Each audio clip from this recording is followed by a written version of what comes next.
Once upon a very odd Tuesday in Atlanta, Georgia, the year was 1886, and a gentleman by the impressive name of John Stith Pemberton was rummaging around his home laboratory in pursuit of a miracle. John was a former Confederate colonel, a trained pharmacist, and, perhaps most noteworthy for our story, a man nursing a rather inconvenient morphine addiction thanks to a saber wound he'd picked up during the American Civil War. Toward healing, relief, and perhaps a small fortune, he stirred, measured, sniffed, and hoped. John's goal wasn't world domination or designing the ultimate soft drink for church picnics. No, not yet. He was actually trying to invent a cure for everything. Headaches, fatigue, digestion troubles, melancholy, gout, seasick uncles, problems that plagued Victorian America the way low battery warnings do now. The result of his efforts was a sweet, dark, thick syrup made with ingredients that would today make an FDA agent faint elegantly. The recipe included cola nut extract, full of caffeine, and, yes, actual extract of coca leaves. The same coca leaves that know a thing or two about becoming cocaine when left unsupervised. But in fairness to dear John, cocaine in the 1880s was not yet the scandalous headline grabber it would later become. It was more like vitamin C with a side hustle. He called this concoction Pemberton's French Wine Coca, and it was precisely as charmingly unnecessary as it sounds. A little wine, a little coca leaf, a bit of cola nut for pep, and voila, your spleen and soul felt curiously invigorated. It was sold as a nerve tonic, marketed in the way one might advertise a kindly potion, peddled by a respectable wizard with a pension. Now, you may be wondering, where's the Coca-Cola? And why isn't there more wine in my Coca-Cola? An excellent question. You see, around this time, Atlanta was going dry. As in, no more wine, no more anything, thank you very much. The temperance movement has spoken. Local officials, full of virtue and perhaps regrettable moustache choices, banned alcohol. Faced with this teetotaling betrayal, Pemberton removed the wine, but left the coca and caffeine. A bold choice. He adjusted the recipe into something palatably non-alcoholic, but still, shall we say, zesty enough to make your eyes tap dance slightly.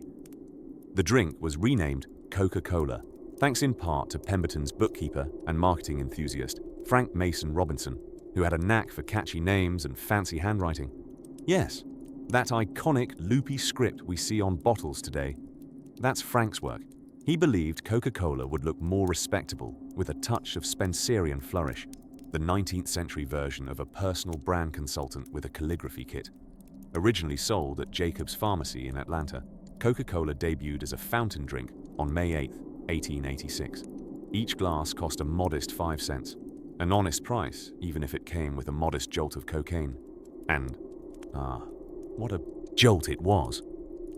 Early customers reported feelings of energy, clarity, mild euphoria, or as critics like to say, unnerving optimism. Pemberton, failing to anticipate such success, never truly seized the business opportunity that was bubbling right beneath his beaker set. He tinkered while others plotted. You see, John Pemberton, for all his talent, was not a businessman. He began selling off shares of his drink's formulation to various investors, some trustworthy, others with eyebrows that hinted otherwise. Sadly, just 2 years later, he passed away in 1888, likely never imagining just how huge his sugary wizard potion would become. But the foundation was set. The name was catchy, the drink mysterious, and Americans, well, they were thirsty. For energy, for cures, for something to sip while judging each other's choice in hats. The spectacle of Coca-Cola was about to take shape, a brand born in a pharmacy, sparked by a war wound, and carried on the gentle wave of caffeine and coca leaves. The world's most iconic soft drink was still in diapers, the metaphorical cloth kind, not the actual drink flavor, but its journey had begun. One ambitious pharmacist, one addictive recipe, and one town that liked its beverages with a suspicious amount of syrup. If these stories help you drift off, please subscribe to the channel. It would mean the world to me. And before you fully fade into dreamland, I would love to know where you're listening from and what time it is there. Now let's dim the gas lamps, gently stir our imaginations, and tiptoe ahead to see just who took this fizzy brew and decided it should conquer the globe. We begin in the quiet hum of the post-Civil War American South, a world of dusty streets, stray goats, and the curious aroma of fried cornbread floating aimlessly through the air. In the year 1886, Atlanta, Georgia, was in the throes of rebuilding itself, not just structurally, but spiritually.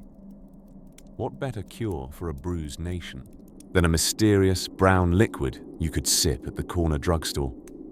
Enter John Stith Pemberton, a man of contrasting reputations, part genteel pharmacist, part battlefield-scarred morphine devotee. Like many Civil War veterans, Pemberton hadn't left the war entirely behind him. It had clung to him in the form of a saber wound and a resulting prescription for liquid relief. Unfortunately for him, that prescription came with side effects like addiction. And unfortunately for everyone else, his version of self-care involved tinkering with dangerous and often extremely fizzy chemistry sets in his workshop. Nevertheless, John Stith Pemberton fancied himself not just a man of science, but a man of trademark potential. Balding but hopeful, he surveyed the burgeoning world of patent medicines, the bubbling cauldrons of snake oil and wildly unregulated optimism. Everyone, it seemed, had a bottle of something magic. There were tonics for stomach aches, syrups for hysteria, and elixirs that promised to grow back your hair, dignity, and long-lost relatives. Pemberton saw an opportunity. He began working on a formula that would take just the right amount of self-medication and dress it up with a splash of respectability. With a mortar, pestle, and the elegant flair of an underfunded alchemist, he combined coca leaf extract, hello cocaine, and cola nut, a natural source of caffeine, into a syrupy little concoction he called Pemberton's French Wine Coca. Now, in today's world, that name might alarm the average PTA meeting, but in 1880s, America, tossing a bit of cocaine into your wine medicine was as commonplace as wearing a monocle or dramatically fainting at inconvenient moments. It claimed to do everything: cure headaches, banish fatigue, restore nerve function, and enchant your general aura. It was also, as we understand now, both mildly addictive and entirely legal, which made it perfect for an audience that wanted to feel better, faster, and quite possibly levitate. But alas, trouble was brewing, and not the fizzy kind. In 1886, just as Pemberton was settling into his niche potion-making career, Atlanta took a sudden left turn into prohibition. The city outlawed alcohol, and the words French wine began sounding very unneighborly. Pemberton found himself with a branding problem, and more importantly, a booze problem. You couldn't sell French wine coca without the wine, and calling it just the coca seemed suspicious.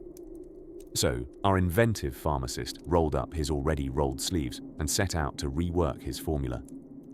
He removed the alcohol and added even more sugar, because if there's one thing Americans have always agreed on, it's that sugary liquids fix emotional wounds and enhance general life sparkle. In a rented room above Jacob's Pharmacy, where curious Atlantans came to scowl at remedies and attempt small talk with overworked clerks, Pemberton's carbonated non-alcoholic invention was first served from a soda fountain on a particularly warm May day. It cost 5 cents a glass, a bargain even then, for a taste of bubbly vitality. What to call it though? French wine coca no longer applied, and Pemberton's syrupy stamina surprise lacked elegance. It was Pemberton's humble bookkeeper, Frank M. Robinson, who scrawled out the name Coca-Cola in the flowing, dramatic script we still see today. Robinson thought the 2 C's would look well in advertising, and frankly, he was right. So now we had Coca-Cola, a caffeine cocaine fizz drenched in ladylike loops of calligraphy. It was billed as a temperance drink, a safe, alcohol-free alternative for teetotalers who still wanted to feel a little awake. Robinson even invented the slogan, "Delicious, refreshing, exhilarating, invigorating. Four adjectives that, in modern marketing logic, mean definitely not an upper. Please drink responsibly. And just like that, what began as a wounded soldier's path out of morphine turned into a charming little pick-me-up for the common consumer. Coca-Cola was still served at pharmacies, still considered medicinal, and still suspiciously addictive. Purely coincidental, of course. By the late 1880s, you could stroll into nearly any respectable southern druggist, lean against the polished marble counter, and sip a bubbly glass of what was essentially the early American equivalent of a high-octane energy drink disguised as genteel refreshment. Coca-Cola had arrived, but its story was only just beginning. Because where there's sweet success, business complications aren't far behind, and neither, as it turns out, was a race to seize the formula from the hands of its fading inventor. In the muggy hum of Atlanta, 1886, where the air was part mint julep, part horse-drawn carriage exhaust, a curious man named John Stith Pemberton was tinkering away with beakers, bottles, and an American-sized ambition. Imagine a southern gentleman with a pharmacist's degree and a soft spot for, well, soft drinks. And morphine. Let's not forget the morphine. Colonel Pemberton, as he had taken to styling himself, a generous title, as was the Southern fashion, was a wounded veteran of the Civil War. His saber wound from the Battle of Columbus had earned him a lifetime of pain and an unfortunate attachment to opiates. Not one to let chronic agony go unmonetized, Pemberton fancied himself an inventor of healthful elixirs, the sort Victorian ladies and gentlemen might sip while reading etiquette guides or debating the spiritual whereabouts of ghosts. By the time spring rolled around in the year of our carbonated Lord, Pemberton had been dabbling in a variety of potions that combined his two great passions, chemistry and not being in pain. His first attempt was what one might kindly call enthusiastically French. He created a tonic called Pemberton's French Wine Coca, a delightful blend of Bordeaux, wine, coca leaf extract, and South American caffeine-rich cola nuts. Yes, that's wine, cocaine, and caffeine. A trifecta so comforting it would make your great-grandmother spontaneously start Charleston dancing. Pemberton wasn't just copying recipes from French pharmacists, he was attempting to outdo them. His concoction was part medicinal drink, part entrepreneurial twinkle in the eye. Advertisements painted it as a remedy for everything from headaches to melancholy, and also, possibly, existential dread. Patients reportedly felt energized, euphoric, and very, very motivated to rearrange their living room furniture at 3 a.m.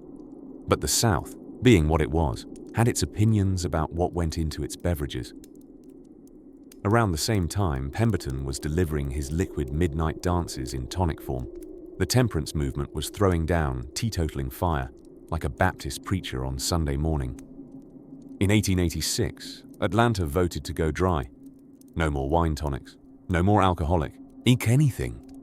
Not even the medicinal kind that came with hand-drawn scrollwork on the label. Pemberton, recognizing that door was closing, looked toward another, the soda fountain. Soft drinks were becoming the modern way to mask medicinal tonics, and offering them without alcohol made them shine in the eyes of increasingly puritanical patrons. Soda fountains were the grand social salons of drugstores, where businessmen, schoolchildren, and knitting club leaders alike tickled the palate with fizzy nectars, supposedly designed to cure them of their nerves. So one humid day, with prohibition breathing down his collar and entrepreneurial panic swelling gently under his moustache, Pemberton eliminated the wine from his French wine coca and tossed the remnants into a bubbling brew with still too many hard-to-pronounce ingredients. He called it Coca-Cola. The name, a marketing masterstroke by his bookkeeper, Frank Robinson, was as elegant and harmless sounding as poetry on a milk bottle. Frank even hand-lettered the first logo, practicing gentle curls and loops until he made a script so iconic that it has remained largely unchanged for over 130 years, which is more than we can say for just about anything else from the 1880s, including proper mustache maintenance. Still, let's be clear. This wasn't the frizzy, family-friendly Coca-Cola we now pair with popcorn and picnics. Pemberton's earliest non-alcoholic recipe still included a whisper of cocaine, the actual alkaloid extracted from the coca leaf, and it was still being cheerfully marketed as a health tonic, perfect for the brain fagged and the neurasthenic. These weren't real diagnoses, mind you. They were polite Victorian code for tired of modern life, a condition we now treat with sleep podcasts and existential memes. The transition from drugstore tonic to global carbonated deity didn't happen overnight, but the basic formula, minus the wine, plus a generous shot of carbonated water, was a critical pivot. The Coca-Cola elixir was now shelved alongside medicinal compounds in local pharmacies, where you could get your headaches, heartbreaks, and perhaps your parental shortcomings rinsed away in one 5-cent glass. So here we are, in Atlanta, sipping bubbling potions amid the clink and hiss of the soda fountain hose, while two men, Pemberton with his aching saber wound and Robinson with his curly-lettered dream, set the bottle gently down on the oak counter, hopeful they'll just invented the cure for everything. They hadn't. But they had invented something no less miraculous, a drink that would one day get its own theme park. As twilight tightens around Atlanta and the gas lamps flicker to life, we'll gently wander further into this fizzling tale, where rights are sold, recipes get murky, and someone starts measuring their success not in ounces, but gallons. By the late 1800s, Atlanta was the kind of place where two things flowed freely: post-bellum optimism and wildly unregulated medicinal tonics. In shop windows throughout the city, ornate glass bottles promised relief for every imaginable ailment: headaches, melancholy, fatigue, a general existential ennui, courtesy of exotic ingredients like electric eels, not scientifically proven, burnt sugar, a pinch of arsenic, only in the more enthusiastic recipes, and, increasingly popular with the gentleman of leisure, a South American import called coca.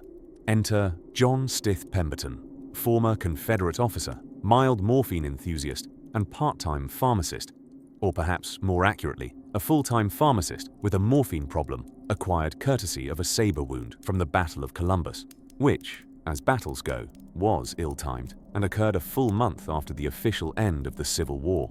One could say it was a war lag issue, or perhaps just a very stubborn skirmish. Regardless, Pemberton was determined to find a remedy for his own aching body and, incidentally, a profitable product he could market to the masses. Why suffer alone, after all, when you can monetize your malaise? In 1885, he began mixing a concoction he called Pemberton's French Wine Coca, a name that rolls off the tongue like a tipsy academic reciting his favorite imports. It was, as advertised, a heady brew of Bordeaux wine, coca leaf extract, yes, with actual cocaine still intact, cola nut for that sharp caffeine kick, and a dash of Damiana, a substance historically believed to spark the romantic imagination, or as the Victorians might have whispered, an amorous tonic. Locals found themselves delightfully energized, strangely productive, and mildly in love with their own reflections. It was, by the standards of the day, a hit. But just as Pemberton's drink began to take off, Atlanta's social temperature was about to chill the bottle. In 1886, the city, ever mindful of respectability and vaguely moral panic, passed prohibition laws banning the sale of alcoholic beverages. So Bordeaux wine, no longer legal, and thus, like many great ideas impaired by local legislation, outdoor bathtubs, flaming toboggan races, and unicycles in church, Pemberton had to adapt. Now, most pharmacists might have taken this as a cue to retire, or perhaps to pivot into something saner, like selling soap to gold miners. But Pemberton, bless his enthusiastic resilience, simply swapped the wine for sugar syrup and carbonated water. That is, he transformed his drink from an energizing wine tonic into a soda fountain beverage, one that could be sipped at high noon without raising even one genteel eyebrow. This sparkling version would come to bear a catchy new name: Coca-Cola. Yes, named plainly and proudly for its star ingredients, coca leaves and cola nuts.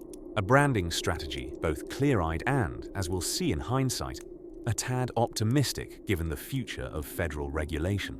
But let's pause here because it's important to appreciate the cultural moment. The soda, Fountain, in the 1880s, was not just a place to purchase fizzy drinks. It was the Starbucks of its day, the social epicenter of the genteel South. Courting couples met there. Merchant gentlemen debated railways and tariffs over phosphate-infused lime tonics. And teenagers gathered to rebel in the most insipid way possible, by sipping heavily sweetened carbonated liquids while discussing the scandal of ankle-revealing dresses. Selling Coca-Cola at the soda fountain wasn't a concession, it was an introduction to the respectable classes. No longer was it just a medicinal pick-me-up tucked behind the counter with nerve tonics and soothing tooth powders.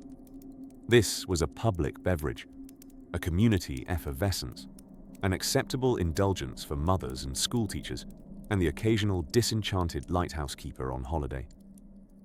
Pemberton's new drink was served at Jacob's Pharmacy, a fine establishment in Atlanta that boasted excellent tonic water and positively no inclination toward serious drug sales. Priced at a nickel per glass, Coca-Cola became a hit, if a modest one, just eye-opening enough to cut through a humid southern afternoon, or, perhaps more pointedly, to distract one's thoughts from the latent presence of cocaine in the mix. And yet, Pemberton, ever the chemist and never quite the businessman, found himself overwhelmed. His health was declining. His finances, much like his original tonic, were bubbling downward. So he began selling the rights to Coca-Cola, bit by careless bit, to various business associates. Among them, a gentleman named Asa Griggs Candler, who was as interested in commercial opportunity as Pemberton was in experimental elixirs. But a change was coming. A storm of opportunity, branding genius, and very aggressive capitalization.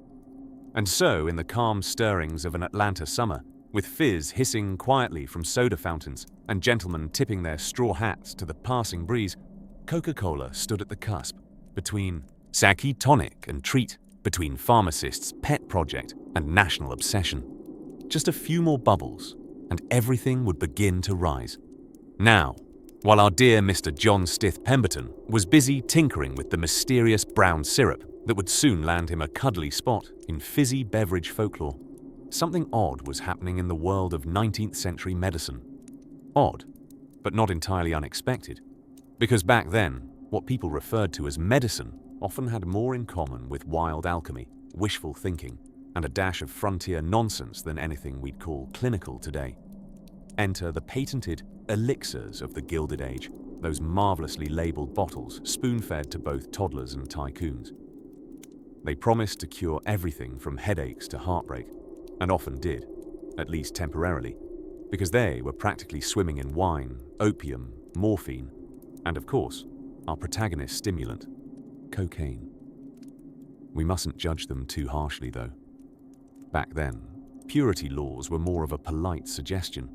The average apothecary resembled a potion shop operated by a Victorian-era Gandalf with seasonal allergies and only the faintest regard for dosage.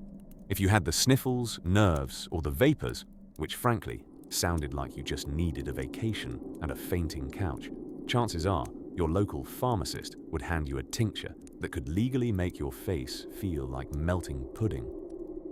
It was in this strange, swirling snow globe of tonics and tonics that would be illegal today, where Pemberton's Coca-Cola would find its early footing.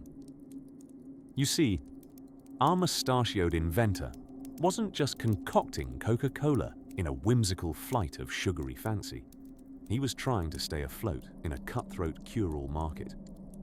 Competing medicines had daring names like Wizard Oil and Dr. Kilmer's Swamp Root Kidney Cure, and if nothing else, they offered spectacular marketing.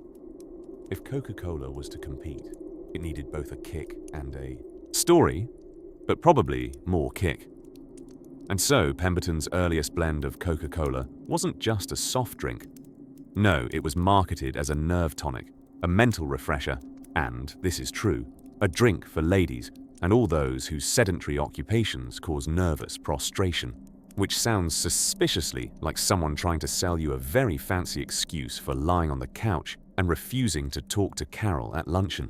The mixture included coca leaves, the very same plant that gives us cocaine, and cola nuts, a caffeine-rich fruit native to West Africa. One offered stimulation of the caffeinated kind, the other a whisper of euphoria. Despite the inclusion of cocaine, which had yet to earn its notoriety, Coca-Cola was not alone. Sigmund Freud himself sang cocaine's praises as a mood enhancer, and some doctors claimed it could help with seasickness, sore throats, and, once again, the rambunctious horror known as nervous exhaustion. Pemberton's Coca-Cola also had something else. French wine cola. Yes, before temperance movements came scooping in like disapproving nannies, Pemberton had originally cooked up a Bordeaux wine-laced variation known as Pemberton's French wine coca. It was essentially a cocktail for the health-conscious, a little pep in your step, treating everything from fatigue to melancholia, ideally with a glint of societal sophistication and a lingering taste of grape. But alack and alas, trouble was brewing, not in a bottle, but in the moral undercurrents of Atlanta's fast-growing Victorian society. Local lawmakers were beginning to frown upon alcohol in medical tonics, movements for temperance were gathering steam, and Pemberton quickly realized he needed to go non-alcoholic if he wanted to stay in business and out of court. So, with the moral tide shifting and public thirst still very much intact, he reached into his bubbling cauldron, possibly stirred with a ceremonial spoon or just a really long stick, and removed the grapey buzz, leaving behind only the coca and the cola. Add a squirt of sugar syrup, a splash of caramel color, and a secret blend of aromatics, and there it was. A drink that promised relief, refreshment, and a delicate euphoria, all without the booze. And guess what? People loved it. Not because they knew what was in it, heavens no, but simply because it tasted unusual. It tingled slightly, and rumor had it that sipping it in a rocking chair at dusk might make your gout disappear, or at least make Aunt Mabel's endless commentary on porch mold a little easier to endure. And so began Coke's slow shift from medicinal marvel to public darling, basking in the golden glow of pseudo-scientific legitimacy. But as we know, not all was still. Somewhere down a lazy Georgia street, a man with a cash register, a soda fountain, and dreams far bigger than Pemberton's was beginning to eye the syrup with interest. Let's lie back for now, comfortably drifting in our rocking chair of gentle carbonation as the shadows lengthen over those sleepy southern sidewalks, where opportunity, like bubbles in a glass, had only just begun to rise. The year was 1886. Somewhere in the sleepy southern city of Atlanta, Georgia, a man named John Stith Pemberton was brewing something in a brass pot. Not soup, not stew, not even one of those strange 19th century patent elixirs alleged to cure hair loss and existential dread in a single gulp. Well, okay. Actually, it was exactly one of those elixirs. To be fair, Pemberton believed in his concoction deeply, and he wasn't entirely without reason. He was, after all, a Confederate veteran with a saber wound to the chest and a morphine addiction that clung to him like an overbearing dinner guest who never got the hint to leave.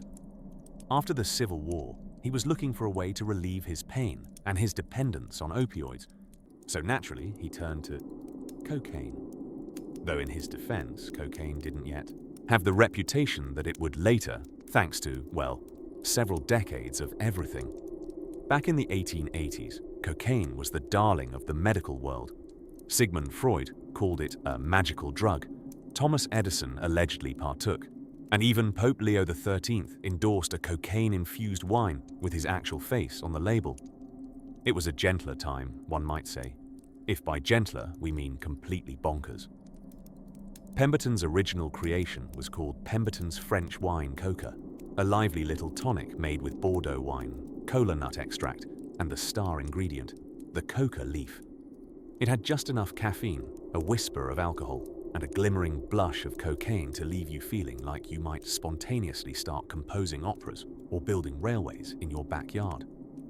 It was advertised as a health drink, a nerve tonic, touted to cure everything from fatigue and headaches to indigestion and, amusingly, shyness.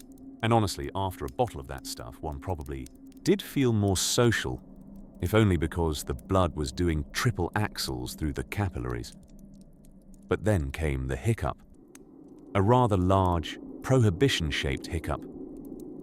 You see, just as Pemberton's little remedy was making its way around town, Atlanta officials were rolling out a local temperance ordinance, looking to ban demon alcohol with the kind of stern-faced enthusiasm usually reserved for outlawing dancing in small Midwestern towns. French wine coca had wine in it, very clearly mentioned in the name, which in retrospect might not have been the cleverest branding choice. And so, to stay ahead of the prohibition parade, Pemberton scrambled to reinvent his elixir. He removed the alcohol. Poof. Just like that, the wine part disappeared. Now what he had was French coca, which, let's be honest, sounded more like a lost perfume from Chanel's experimental phase. Undeterred and ever the tinkerer, Pemberton looked to sweeten the taste, both literally and metaphorically. He replaced the wine with a sugary syrup and a whisper of citric acid and other essential bits. Then he carbonated it. That part, incidentally, was inspired by the popularity of soda fountains. Those barber-chaired, tile-floored temples of bubbly medications where people gathered in pharmacies not just to cure their headaches, but to awkwardly flirt over phosphate drinks. Thus, in a modest backroom near Jacob's Pharmacy in downtown Atlanta, Pemberton debuted his fizzy, non-alcoholic version of the drink, Coca-Cola. The name was courteously suggested by his bookkeeper, Frank Robinson, who not only had tidy penmanship, but also correctly guessed that 2 C's would look rather excellent in advertising. And so it did. Now, to be clear, this new Coca-Cola still had cocaine in it, but significantly less than before. A mere trace, like a ghostly hint of something naughty in a decidedly family-friendly beverage. And again, let's not be too harsh. This was an era when people still put heroin in baby cough syrups. Context is everything. John Pemberton, the wounded chemist turned soft drink alchemist, had finally created a beverage that could straddle both worlds, medicinal and marketable. A fizzy brown potion with just the right sparkle to suggest health and indulgence, without scaring off the cautious or the clergy. Unfortunately, Pemberton didn't get to enjoy the long tail of success that followed.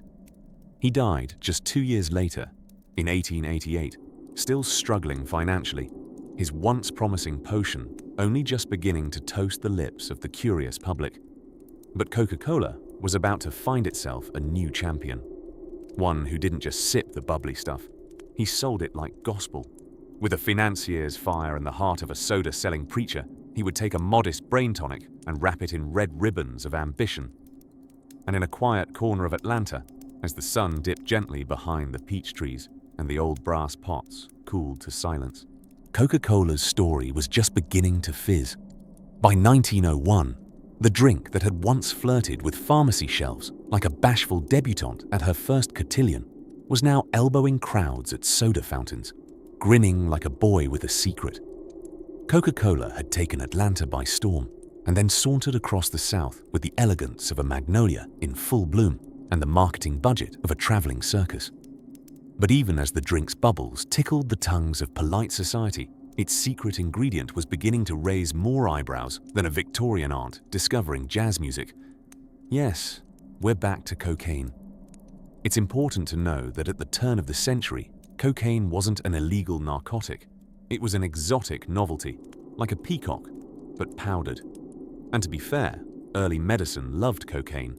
It sang praises of its supposed clarity-inducing, stomach-soothing, good mood-ensuring qualities.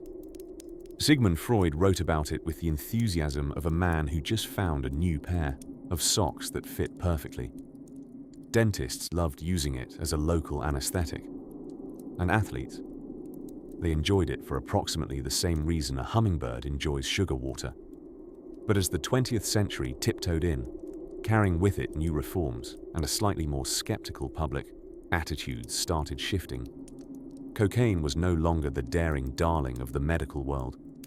Suddenly, journalists began whispering, or in some cases, yelling enthusiastically from front pages, that this mysterious powder may not be the health halo it was once thought to be. There were tales of addiction, of unpredictable behavior, of people who drank too many Coca-Colas and began thinking they could speak French fluently after one lesson and a side glance at the Eiffel Tower. It didn't help that racialized fear-mongering began seeping into newspaper columns. Columbia University's Dr. Hamilton Wright, one of the key figures behind the 1906 Pure Food and Drug Act, warned that cocaine use was growing with alarming rapidity among the colored population. The country, fueled by moral panic, began puffing itself up like a pious bird on Sunday morning, ready to regulate. Now, Coca-Cola's inventor, John Pemberton, had passed away by this time, fittingly from stomach cancer, though the irony does beg for a chuckle. His successor in spirit and in paperwork, Asa Candler, had taken the reins. Candler wasn't a doctor. He was, however, a marketing savant, a man who could sell a doorknob to a ghost. And he knew trouble was brewing. Like a well-coiffed southern gentleman sensing a storm on the horizon, Candler began to make quiet changes. In 1903, the company quietly removed the cocaine from Coca-Cola's formula. Well, removed most of it. They still used what they called spent coca leaves, plants that had been processed to extract their exciting bits. So technically, there may have been microscopic traces left, but enough to throw a party. Hardly, maybe enough to wave politely. At a party from across the room, at best.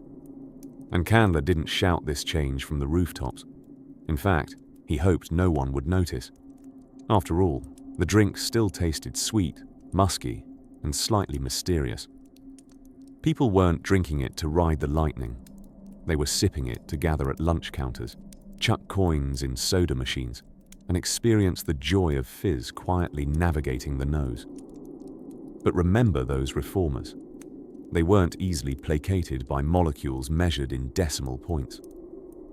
The Pure Food and Drug Act of 1906 arrived like a meticulous aunt armed with a magnifying lens, peering into pantry jars and medicine bottles. Labels were suddenly held to stricter standards. You couldn't just call something invigorating unless you could describe what made it so. Claims needed proof. Ingredients required listing. And secrets, oh, they were now a liability. To stay ahead of trouble, Coca-Cola's formula went through what one might kindly call a legal spa day. The Uzite company not only clarified their labeling, but leaned harder into their image as an American family beverage. You know, the kind of thing you sip from a glass bottle while watching fireworks on Independence Day, standing 6 feet from your neighbor Martha, while politely refusing her potato salad. In time, Coca-Cola erased its medicinal past, the way one might quietly move a dusty embarrassment off the mantel before guests arrive. No more nerve tonic. No more mentions of exhilarating properties, just happiness in a bottle, sweetness in a sip, and the sound of glass clinking on a summer afternoon. But the journey wasn't finished, because while the cocaine had been whisked away, another trial was brewing, not with lab coats or moral crusaders, but with sharpened legal pens and courtroom drama worthy of its own headline, just on the horizon. By 1894, Coca-Cola was no longer just a sassy little fountain drink skulking around soda counters. It was beginning to dream a little bigger. And it had every reason to. After all, it was carbonated, caffeinated, and just shady enough to be interesting. But if the early tonic had a spring in its step, thanks to a whisper of coca leaf extract, yes, that kind of coca, then the product's next major leap came not from a lab, but from a rather sticky countertop in Vicksburg, Mississippi. Vicksburg was the kind of town with more cotton bales than people, and more sweat than air conditioning. There, at the front of one Joseph Biedenharn's candy store, Coca-Cola made its first step toward world domination, through a pop bottle, no less. Yes, it's hard to imagine, but the fizzy elixir that would one day sponsor polar bears and Olympic events began being bottled behind a tiny confectionery shop, next to shelves of sticky peppermints and molasses chews. Now, this wasn't corporate-level bottling. This was more grab a siphon and hope for the best. Biedenharn, bespectacled and likely sticky-fingered, couldn't have known he was making history when he began bottling Coca-Cola to sell to local farms and factories. He just knew his customers wanted something fizzy in a format more portable than a glass at a soda fountain, which, let's face it, was a bit inconvenient when you were, say, plowing a field. It worked. Bottled Coke flew off shelves faster than you can say medicinal stimulant. And though the Coca-Cola company didn't immediately grasp the genius of bottling, they tolerated Biedenhahn's tinkering.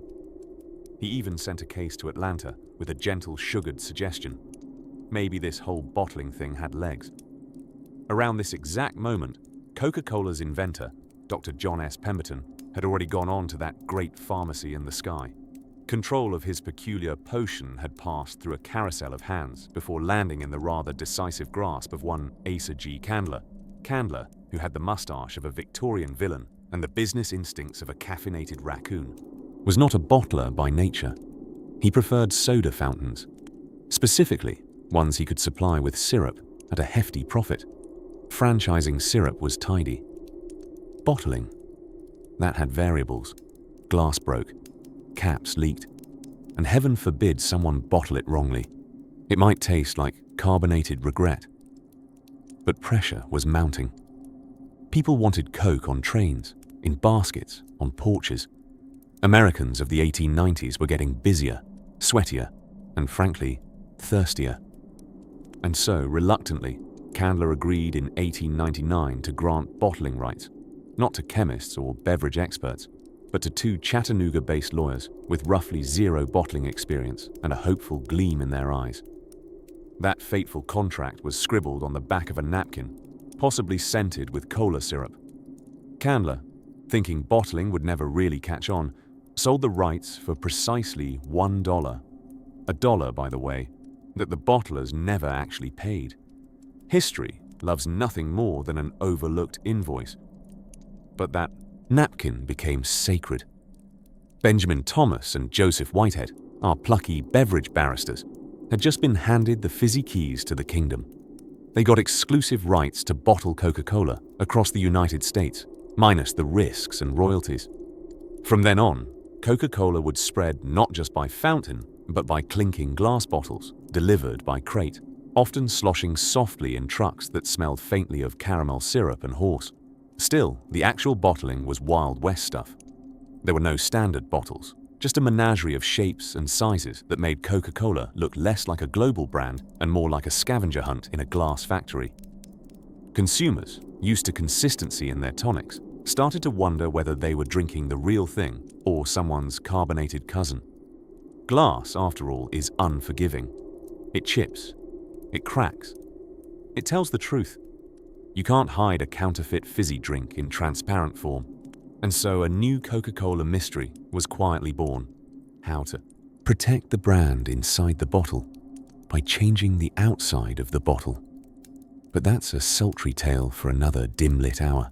Let's leave the clinking bottles to rest for now, basking in their icy little crates under southern porches as the sun lowers and the next chapter begins to gently fizz into view.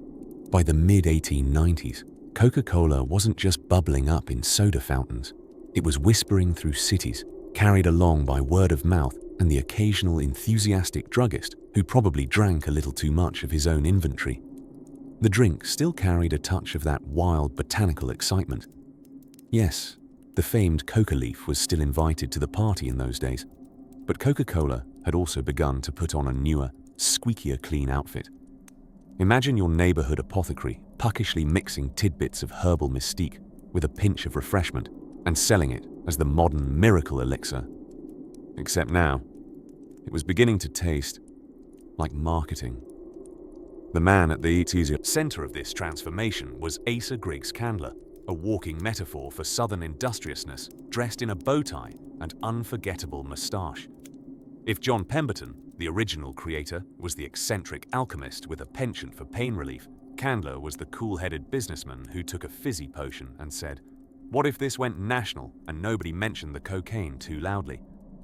Candler had already taken formal control of Coca-Cola, and while we won't rehash the boardroom swindles, handwritten contracts, and possibly questionable handshake deals that got him there, suffice it to say, he ended up with the syrup rights, the branding, and enough cold syrup concentrate to bathe in. He was also deeply enthusiastic about advertising, not in a subtle, mention it once or twice kind of way. No, Candler believed in advertising, like raccoons believe in glitter, completely, obsessively, with absolutely no regard for restraint. He slapped Coca-Cola signs on everything that didn't move, and some things that probably did. Store awnings, calendars, serving trays, clocks, thermometers, and matchbooks bore the name with missionary zeal. His motto, make the drink visible enough that people think about it in church. And while the original advertisement certainly leaned into the drink's revitalizing properties, Candler steered the messaging away from medicinal mystery and more toward anyone can enjoy this. If the original formula hinted at a secret apothecary's brew, the new branding invited you in for a nice bubbly beverage between errands or after a nap. It was the Gilded Age after all, a time when America was inventing telephones, skyscrapers, and its own modern personality. And here came Coca-Cola, marching across cityscapes in modest glass bottles, waving polite banners that somehow suggested wholesomeness, even while quietly keeping the coca leaf on the guest list. Now, about that leaf. Yes, the coca leaf, the same plant from which cocaine derives, is a central part of early Coca-Cola's origin tale, a shadowy little character peeking from behind the curtain with a sheepish grin. And in these early years of Candler's rule, it was still very much a part of the recipe. A key detail that might soothe your curious mind as you settle in for the night. There wasn't quite as much cocaine left in the drink by this time. Thanks to evolving refinement techniques and some adjustments in production, the drink had become something in between its wild-eyed origins and the tame, sugary sipper we know today. Think of it as the beverage equivalent of a retired circus performer, still limber but a lot calmer during parades. The administration, meaning the government, not some hushed cabal of syrup councilmen, was also starting to watch ingredients more closely. Newspapers had begun to mutter about dangerous additives. Patent medicines were losing their mystery. Nobody wanted to hear that their headache tonic was technically a nervous system roller coaster, and Candler, keenly aware of public mood and profits, responded not with denial but with pivots. Coca-Cola's messaging began downplaying its links to medicine and upplaying its place as something sociable, respectable, almost neighborly. He introduced what would become the golden goose of fizzy brand dominance, the bottled Coca-Cola. Until now, you could only get the drink in soda fountains, poured carefully by soda jerks. That's a real job title, with their little white paper caps and curious pride. Bottling allowed for mass distribution, and boy did it sparkle with possibility. It wasn't Candler himself who launched the bottling operation. That detail belongs to two entrepreneurial gents in Chattanooga, Tennessee, who saw a business opportunity in liquid form. But Candler, ever savvy, let them run with it for a tiny bottling fee that future shareholders would one day print on angry t-shirts. The bottled version began creeping into general stores and front porches, sneaking into picnics and lunch breaks, finding its way into the rhythms of ordinary American life. It no longer needed to promise vitality or even virtue, because now it could offer something better: familiarity. In just a few short years, Coca-Cola had begun transitioning from miracle tonic to cultural ritual, not with a bang, but with a hiss and a clink. But of course, the real transformation, the moment the drink truly shed its past, well, that was still catching the next train, inching closer on rails crusted with syrupy opportunity. While the rest of America was busy getting acquainted with indoor plumbing and the concept of weekends, Coca-Cola was quietly becoming a southern staple, almost by stealth. It slithered its way into apothecaries and dry goods stores all over Georgia, coiling itself neatly around the culture like a hissing, fizzy serpent with impeccable branding. To many, it wasn't a beverage. It was an elixir. A little bottle of confidence tucked neatly into an apron pocket or resting beside a dusty, velvet-covered ledger.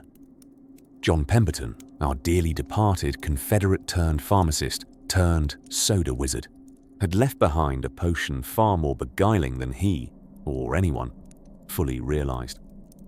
Though he wasn't around to see it flourish into a proper empire, his creation began its slow plod towards ubiquity, dodging both obscurity and the rising tide of federal concern about, well, the cocaine part.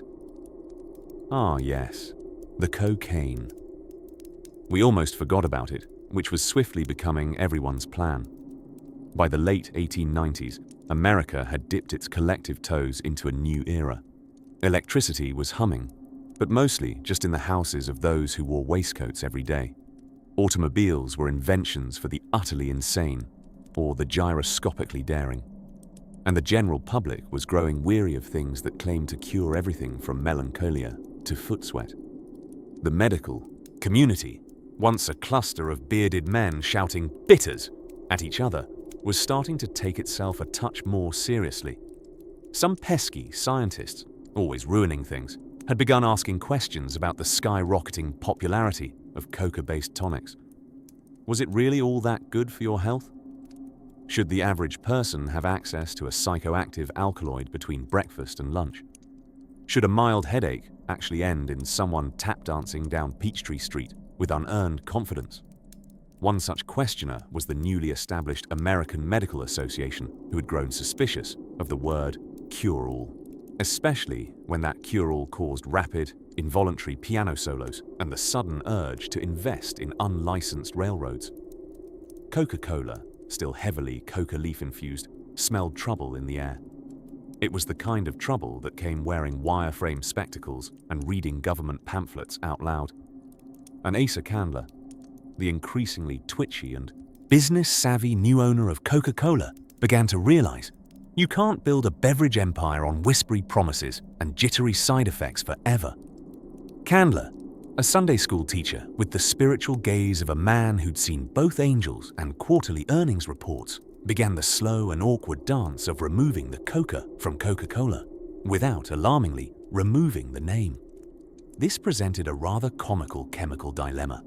How do you remove cocaine from coca leaves before blending them into your sugary syrup of destiny? The answer came, of course, from the only people brave enough to attempt such things, the New Jersey alkaloid chemists. Enter Stepan Company, then an infant, but now the only American corporate entity legally allowed to import coca leaves today.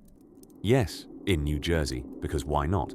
They developed a means of decocanizing the coca leaf, essentially convincing it to leave the party before it embarrassed everyone, but not before donating its unique, aromatic essence.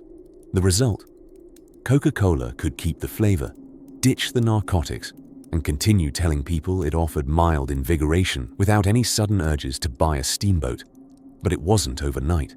No, it was an oozing transition, full of denials, half removals, and strategic ambiguities. Depending on the bottle and the year, you might get a robust zap of coca-powered pep, or simply a whiff of its former self.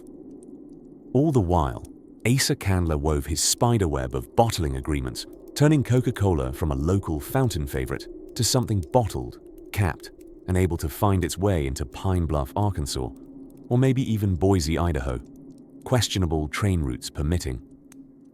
No longer just an elixir, it was becoming a brand. Something you bought not because it cured you, but simply because you wanted it. It was subtle, slightly spicy rebellion in a bottle. And so, as science inched its glasses up its nose and murmured under its breath about public health, Coca-Cola strolled suavely into the 20th century with barely a stumble, cocaine discreetly shuffled out the back door, flavor proudly remaining at the front. Next time, we'll move even deeper into Coca-Cola's fizzy expansion, where humble bottlers, ambitious advertising men, and a whole lot of sugar finally turned a former nerve tonic into a national obsession. As the sun rose gently over Atlanta in the early summer of 1894, the cobbled streets were beginning to warm under the sleepy southern sky. Carriages clattered, dogs dozed under stoops, and in a modest bottling plant just outside the city, something quietly revolutionary was happening. You see, until now, Coca-Cola had mostly been a fountain drink, dispensed by soda jerks with snappy suspenders and the deep professional sigh of a man who hears, "Make it extra fizzy," 300 times a day. If you wanted a Coke in 1893, you went to the drugstore, parked yourself on a stool, and sipped politely while the pharmacist pretended not to judge your hat. But all that was about to change, thanks to two brothers named Joseph Whitehead and Benjamin Thomas. These were not, as their names might suggest, characters from a Charles Dickens fever dream, but enterprising chaps from Tennessee with a wild idea. What if you could bottle Coca-Cola and sell it anywhere? Yes, the bottle. That glorious glass capsule of fizzy unpredictability. Before this moment, nobody really thought it was a good idea to trap carbonation in a bottle and ship it far distances in the age of wooden wagons and inconsistent caps. It was rather like trying to mail a bubble. But Whitehead and Thomas were undeterred, and they approached Asa Candler, the business-savvy, sugar-loving magician who had taken Coca-Cola from quirky cure-all to Atlanta's pride and joy with their bottling proposal. Candler, as usual, thought the idea was somewhere between peculiar and mildly adorable, and in what future historians would call a decision of monumental underreaction, sold the bottling rights for $1. Yes, $1 single dollar. No inflation adjustment needed. The same amount you'd pay for a slightly bruised banana at a sidewalk fruit cart. That was the total Candler charged for what would become one of the most lucrative franchise decisions in beverage history. Why did he do that? Possibly because he didn't think it would work. Possibly because he had 700 other things to do, including rewriting the Coke formula hourly to please public sentiment. Or perhaps he just liked the brothers' moxie. After all, they did wear quite dashing coats. Despite the generous price tag and Candler's low expectations, bottling quickly turned from charming side quest to heroic beverage saga. By the end of 1895, the first bottled Coca-Colas were clinking their way out of Chattanooga, Tennessee, and into the hands of thirsty Americans who were increasingly tired of standing in line at pharmacies just to taste, something vaguely invigorating. Now let us gently swoop in closer, like an owl observing a soft drink industrial revolution. The early bottles were straight-sided, dark green, and sealed with a mechanical bottle cap lovingly known as the Hutchinson stopper, an object that resembled something you'd use to plug a Victorian bathtub. These caps were fussy and tended to launch themselves across the room if handled with enthusiasm. This made opening a Coke bottle slightly more perilous than consuming the actual beverage itself. Still, the idea caught on. Word spread. Whispers of fizzy delight reached towns and farms and front porches across America. The people wanted their Coke, and they wanted it bottled. Asa Candler, begrudgingly impressed, soon realized the operation needed more oversight. He began slapping trademarks on anything that stayed still long enough. Syrup barrels, glasses, calendars, the sides of barns, someone's cousin.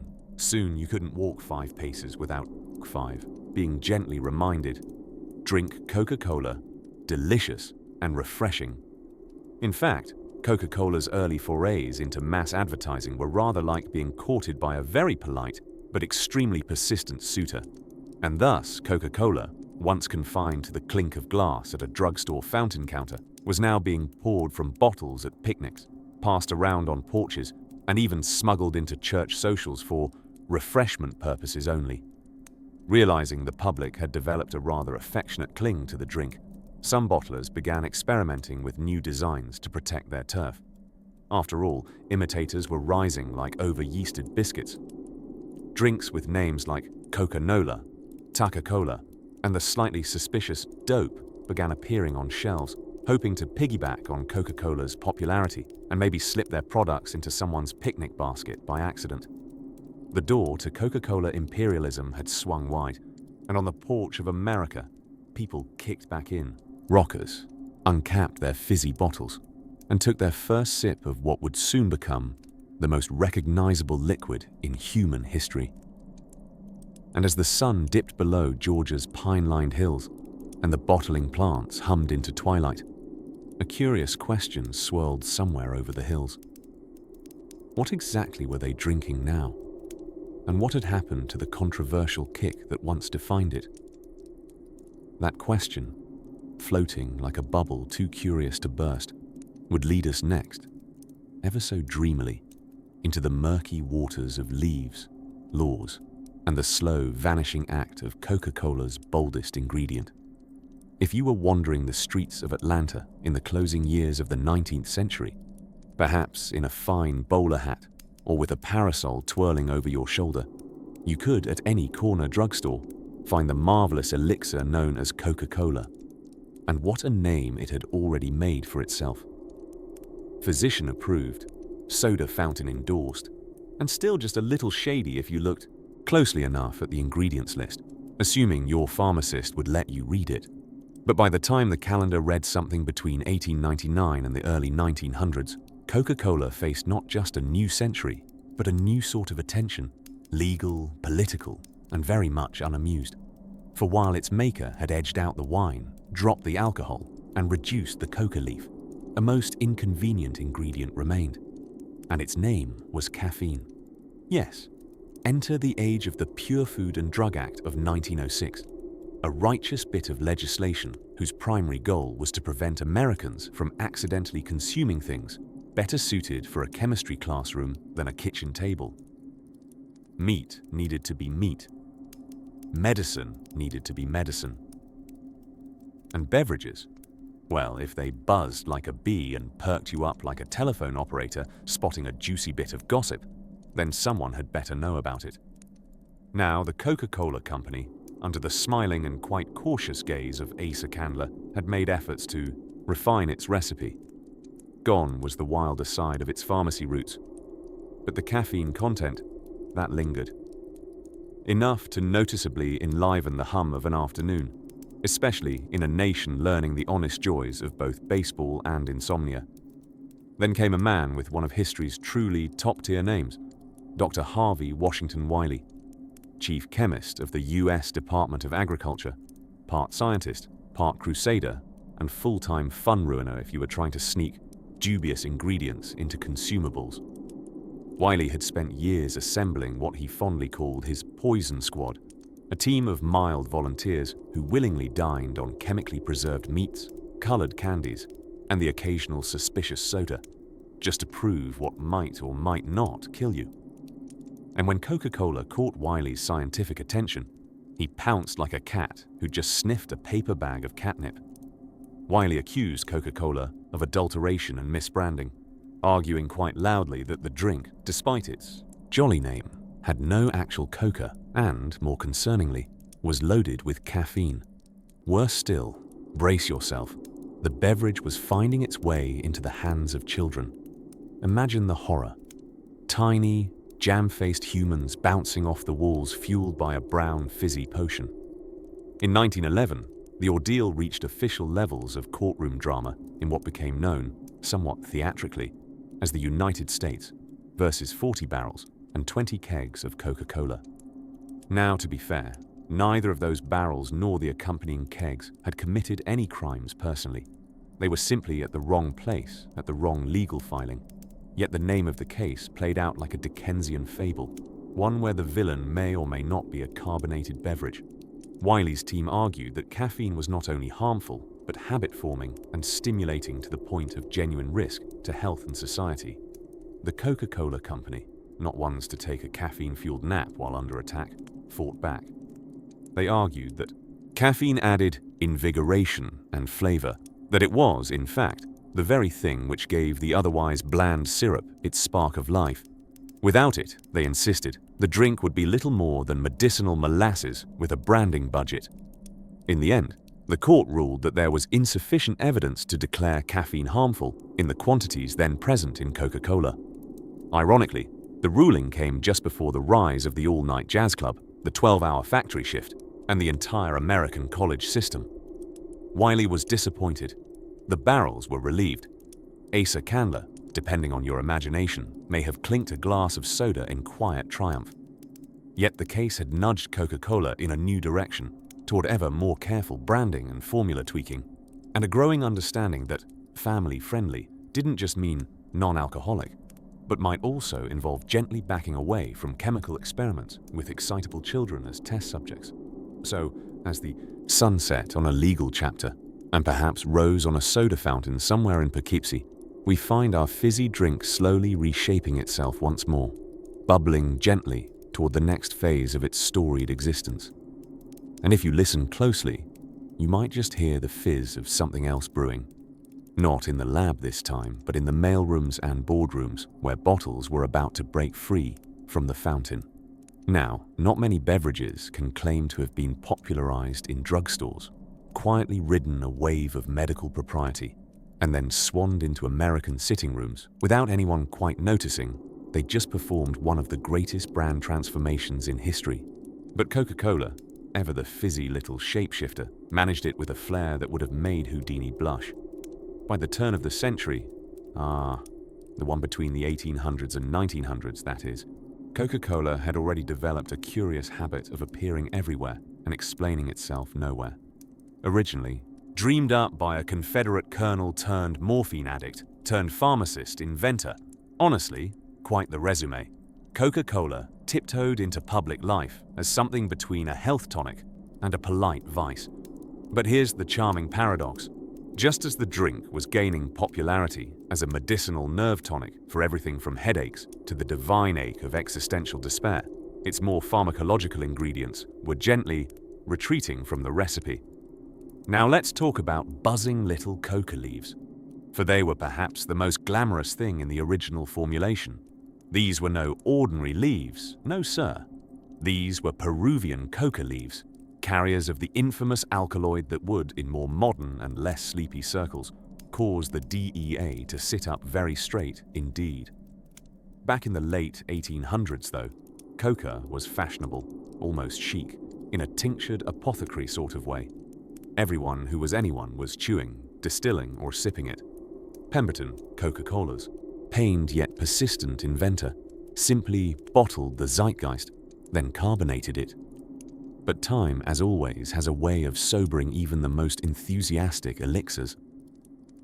So, as the 20th century began to cast its long industrial shadow, whispers turned into mutterings, and mutterings became editorials.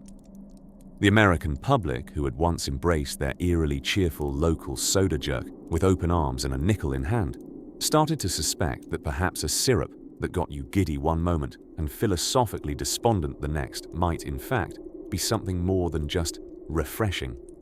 Enter Asa Candler, syrup magnate, marketing wizard, and quite possibly the most fastidious capitalist outside of a Dickens novel. By 1903, he'd grasped something terribly important. If Coca-Cola wanted to survive as a national drink and not a pharmaceutical curiosity, it would need to look a touch less felonious. And so happened one of the most delicate pivots in beverage history. Without sounding bells or publishing manifestos, Candler had the cocaine quietly removed from the recipe. The coca leaves, still included, but spent, as they politely called them, ritually stripped of their most controversial contents. It's rather like leaving the strawberries in a pie, but removing any trace of sugar, affection, or excitement. Now, this might have caused a panic, a drop in sales, a declaration from mustachioed barbershop quartets that their Wednesday soda would never be the same. But in truth, hardly anyone noticed. The secret sauce of Coca-Cola wasn't in its coca at all. It was in its taste, its marketing, its clinking glass bottles and effervescent promise of something better than whatever was currently ailing you, be it migraines, melancholy, or the heat. This quiet detoxing was less about purity than it was about popularity. Candler had realized something Pemberton never did. The true success of the drink lay not in the kick, but in the comfort, and in the thrilling suggestion that this could be something for everyone. Not a tonic for the sufferer, but a pick-me-up for the salesman, the housewife, the streetcar conductor, the tired lawyer, and the lovesick teenager. An elixir not for cure, but for pause. Still, one does laugh gently at the thought of Candler sitting by candlelight, perhaps sipping his own less controversial cola, And reflecting on what he had just done, he had kept the name Coca-Cola, with its fragrant connotation, and removed the very thing that gave it power. It was like renaming a dog Woof Woof, and then teaching it complete silence. But the gamble worked. No protests in the street, no panicked mothers or boycotts by bothersome hygienists. Just a growing empire, getting bubblier by the day. And so the little bottle that started as a medicinal cabinet oddity began its next act, not as a dealer in dreams and dubious chemistry, but as the drink you'd hand to a friend, a child, or a stranger on a summer day. As twilight drapes its velvet sleeves across this chapter, one can imagine the sound of a bottle opening in 1904, followed not by manic enthusiasm or medical claims, but by a small, satisfied sigh, a fizz, and the curse of overpromised tonics dissolved into a cool, dark drink admired for nothing more complicated than the way it caught the light. And as for our next chapter, well, the fizz was far from over. As America tiptoed into the 20th century, the dance of chemistry and commerce became increasingly public. And for poor Coca-Cola, it was a bit like realizing your party punch had, quite unintentionally, acquired a reputation for throwing people into wall gardens and musical hallucinations. Suddenly, the secret sauce wasn't such a secret, and curious eyebrows were being raised, sternly, with monocles. It all came to a head during a moment in history that history textbooks often leave out, perhaps because it involved far fewer battles and gallant declarations and far more chemists, lawsuits, and the word decocainization, which, let's be honest, doesn't exactly thrill the average ninth grader. You see, around 1903, the Coca-Cola Company found itself politely but firmly nudged by changing winds. These winds weren't the romantic sort that rustled the skirts of southern belles or carried the scent of magnolia blooms. No, these winds smelled strongly of new federal regulation and the increasingly cranky voice of the American temperance movement. Temperance, you may recall, was where people pretended that all fun things were inherently evil, and that by denying oneself any pleasure stronger than chamomile tea, one could magically fix society. That, plus the fact that muckraking journalists had gotten rather fond of publishing headlines like "The cocaine in your cabinet" and "Soda fountains of sin," meant the old cola formula was overdue for a rebrand. But removing cocaine from Coca-Cola wasn't as simple as switching out recipes like you would in Nana's molasses bread, substituting honey because you ran out and accidentally reinventing dessert. No, this was embroiled in chemistry, legality, and a general sense of what the heck do we tell the public? So, the company quietly commissioned a New Jersey chemist, a gentleman by the name of Dr. W.S. Lyman, to develop a method to strip the coca leaves of their stimulating stardust while leaving the flavor behind. This, by the way, is the drink equivalent of keeping the romance of Paris while removing all croissants. Highly difficult and ultimately a bit cruel. Fortunately for the Coca-Cola Company, Lyman prevailed, devising a brilliant method of decocainization that used a series of chemical extractions which we will not describe in detail because, frankly, they're a snooze fest involving things like benzene vapor and mildly alarming fishy byproducts. All you need to know is this. By 1904, the recipe changed. Publicly, did. Coca-Cola announced this noble transformation with a herald's trumpet and a chorus about improved moral fortitude? Of course not. The transition was quieter than a librarian on a Sunday. The drink still bubbled, still tasted strangely familiar and almost medicinal, and still featured coca in the name, a small nod to the now cocaine-free leaves still legally imported for flavor. To the casual sipper, nothing had changed at all. To the attentive pharmacist still selling tiny doses in soda fountains, it was a relief. And to Uncle Theodore, more formally known as Teddy Roosevelt, President of the United States, and a man who once gave a 2-hour speech with a bullet in his chest, it was a sign that America's beverages might just clean up their act before the government had to start banning all the fun stuff. Though, as we now know, that would also later happen. And lest we forget, it wasn't too long after this absorption of cleaner chemistry that the brand found itself in court to defend against one of the strangest lawsuits of the era. Not over cocaine, but over caffeine. Yes, caffeine. The stimulant you're probably half listening to this story, with still buzzing quietly in your bloodstream. But for now, in this chapter of Coca-Cola's curiously fizzy tale, the cocaine had waved its gentle farewell. No parade, no scandalous purge, just a quiet adjustment tucked into the folds of history like a forgotten prescription receipt. The American public would go on sipping, blissfully unaware, or at least unbothered, by what was or wasn't in their carbonated glass. And in a sleepy corner of Georgia, the Coca-Cola Company had made its most important pivot yet. Out with the exotic and in with the acceptable. The drink that used to promise stimulation now promised refreshment. Next, of course, came a question that seems obvious in hindsight. What happens when you bottle that drink and send it out into the world?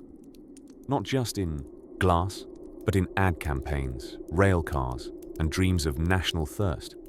But that's a tale to be told in its own good time. By the turn of the 20th century, Coca-Cola was starting to see something few other beverages enjoyed: cross-generational sipping. Once a booster for weary businessmen and scruffy philosophers with vague ailments like nervous exhaustion, Coca-Cola was somehow, almost magically, becoming, well, sort of wholesome. It had shed its Victorian medicine show vibes and was slipping quietly into picnics, church socials, and the hands of children who didn't even know what a neural tonic was and had no business needing one. But behind this bubbly rebrand was a quietly serious situation, brewing like a pot of oversteeped morality tea. Cocaine, still clinging to the syrup of success, was a very real trace of the old ingredient, the one from which Coca-Cola got its name and early reputation. That whispery waltz of coca leaves that famously once pepped up its proud proponents. By now, Coca-Cola's manufacturers had reduced the cocaine content to mere flickers, barely traceable, like the ghost of a stimulant. But ghosts, as history has shown, can cause a scandal faster than you can say temperance. The year was 1903, and on the American cultural stove, a new brew of nervousness was beginning to boil. The progressive era, with its bustling buzz of reform, was full of white-gloved reformers concerned not just about what people drank, but who was doing the drinking. And cocaine? Well, its reputation was in free fall. No longer the darling of elegant apothecaries, it was being associated, unfairly and dangerously, with public fears, especially in racially charged narratives designed to provoke, not protect. Newspapers ran sensational stories that swirled exaggerated tales of crime and stimulants into a frothy mess of moral panic. For Asa Candler, the businessman who had taken Coca-Cola from pharmacy fizz to full-blown commercial juggernaut, this posed a delicate problem. Candler, an Atlanta-based druggist-turned-tycoon, was a bit of a paradox, pious in his ways, tidy in his mustache trimming habits, and just a whisper allergic to public scandal. It's worth noting that by this point, Candler had already diluted the cocaine content in the beverage to extremely low levels. But extremely low isn't the kind of phrase that makes mothers buy your soda for their children. You couldn't exactly put it in a cheerful ad.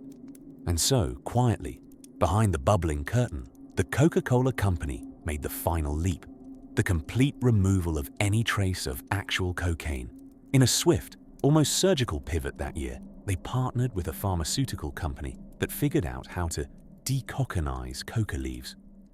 That's right, strip them of their party-starting properties while keeping the flavorful bits that help shape Coca-Cola's distinct, secret taste. Decocainized flavor essence.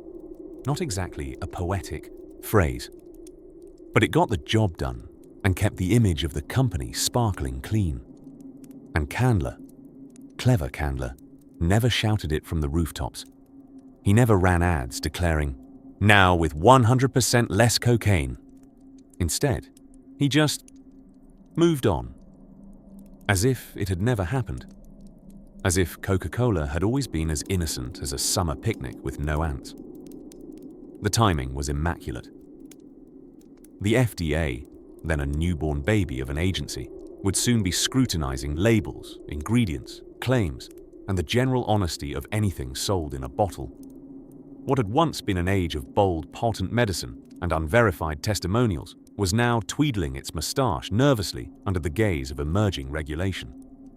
With cocaine quietly escorted from the bottle and no trace of scandal glued to their name, Coca-Cola began leaning harder into its image as the modern family beverage. It was during these years that advertising made its final pivot, featuring not just vigorous workers slugging back a Coke at lunch, but women in garden hats and cherubic children sipping with awe. The drink that once jitters jumped J.P. Morgan through his morning now soothed Tiny Tim in his overalls. Quite the pivot. And while Candler himself rarely gave interviews, he left behind one of the fizziest legacies in American retail history. Coca-Cola had gone from Tonic to Très Chic, from Jitter Juice to Just Plain Nice, and all without a formal rebrand, just a strategic silence and a quietly decocanized leaf. Outside, the world was changing faster than ever. Jazz was stirring, the assembly line was humming, and new inventions were popping up like dandelions in May. But for Coca-Cola, things were bubbling along just fine.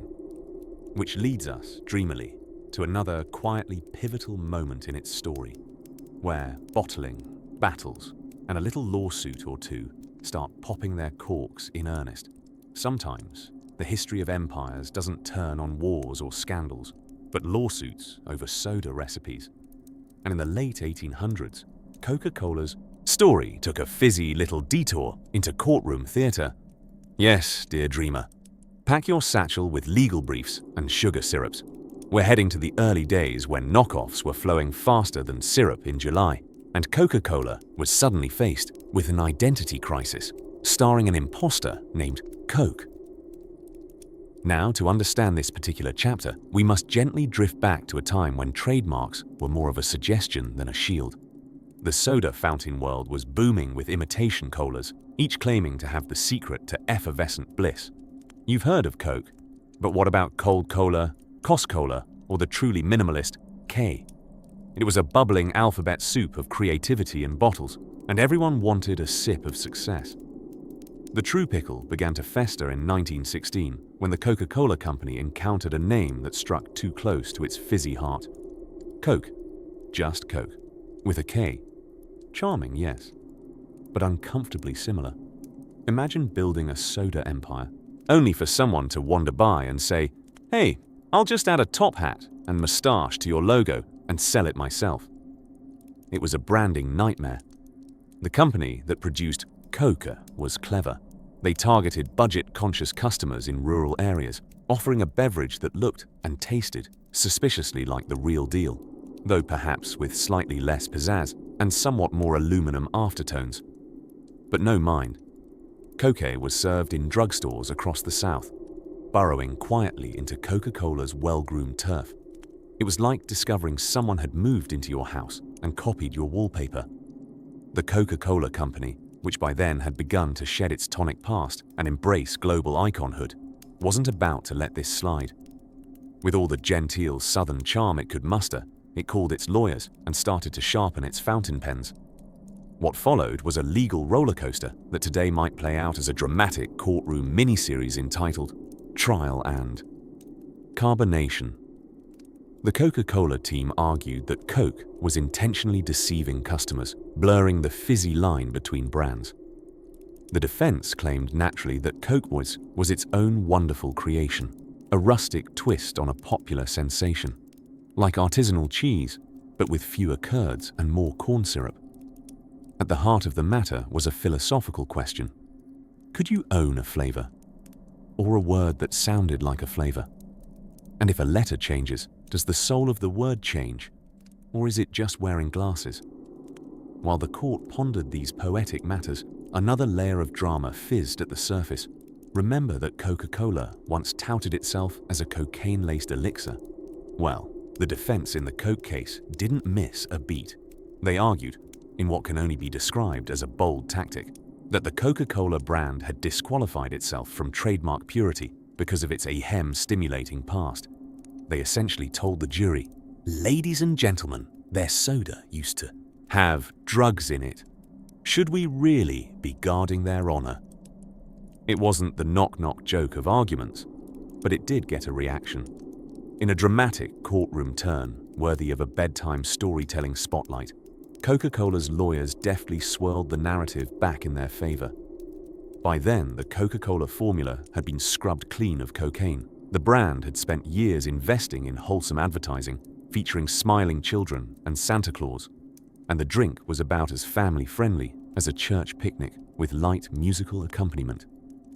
The Supreme Court, yes, the highest fizzy authority in the land, eventually weighed in, or more specifically, Justice Oliver Wendell Holmes did. In a delightfully sound opinion, the court ruled in favor of Coca-Cola. Coca, no matter how jauntily spelled, was too close for comfort and had to take its bubbling ambitions elsewhere. This ruling didn't just help Coke fend off imitators, it also quietly buried the last vestiges of its controversial past. By going to court, Coca-Cola wasn't only protecting its name, it was rebranding itself under legal oath as the clean, sober, and trustworthy soda it wanted the world to believe it had always been. A soda you could take home to your grandmother, or accidentally dip your grilled cheese in at a sleepover. And from that moment, the idea that Coke had once been a medicinal stimulant faded further into the mist of memory, leaving only a hint of nostalgia, like carbonation tickling your nose on a warm day. As the echo of gavels faded and the ink dried on the court's opinion, a new question began to rise from the boardrooms and bottling plants. How do you sell not just a drink, but a feeling, a symbol, a red and white dream in a bottle? Somewhere, deep in Atlanta, a few clever minds were eyeing Christmas. Picture yourself in Atlanta once again, no longer the rickety post-bellum railroad town slumbering under reconstruction, but now humming with ambition and just the faintest scent of horse manure, fresh ink, and bubbling progress. It's the 1910s, and the world is changing faster than a soda jerk working the lunch rush at Woolworths. By now, Coca-Cola had done a pretty spectacular job of reinventing itself. Gone was its openly medicinal messaging, and, importantly, gone was any trace of actual cocaine. The drink's new vibe was cleaner, sweeter, and targeted mom-approved. But there was one looming issue they hadn't yet quite solved. Something quietly dangerous. Competitors.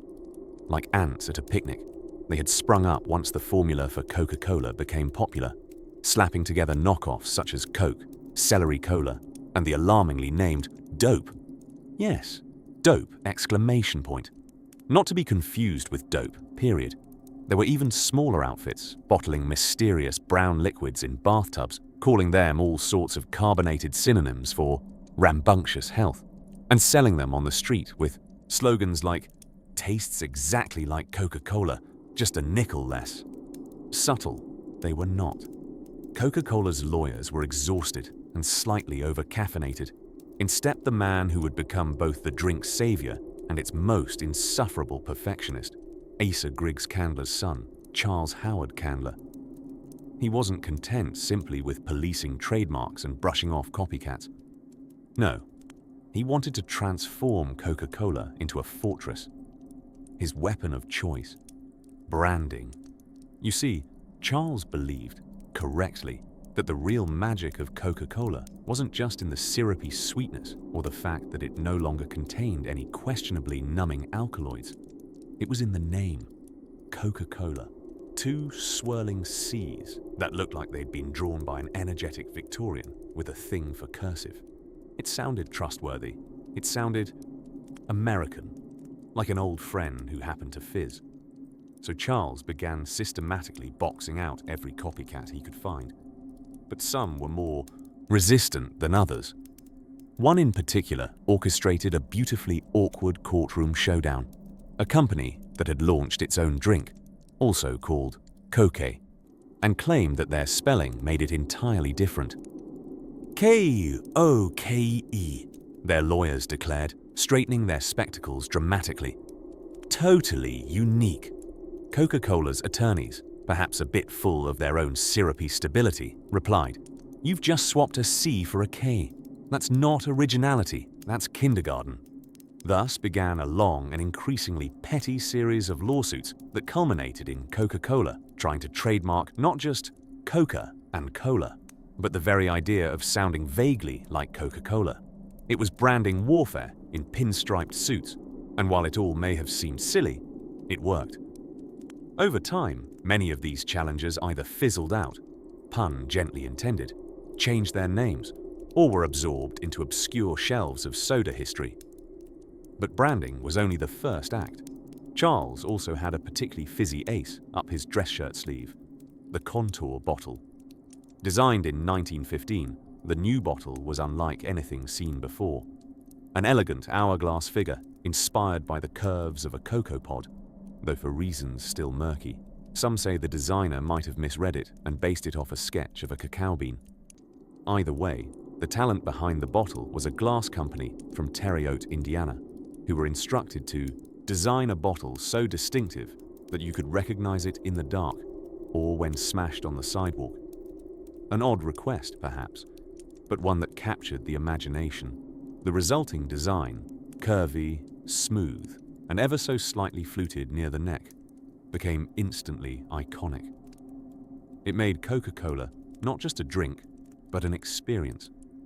You weren't just sipping sugary happiness, you were holding something artful, something recognizable, even if you were asleep and dreaming of carbonated rain. And yes, just to clarify, even though the drink no longer promised to cure your headache and brighten your moral character, it did still fizz something fierce and help you stay awake long enough to finish ironing your collar.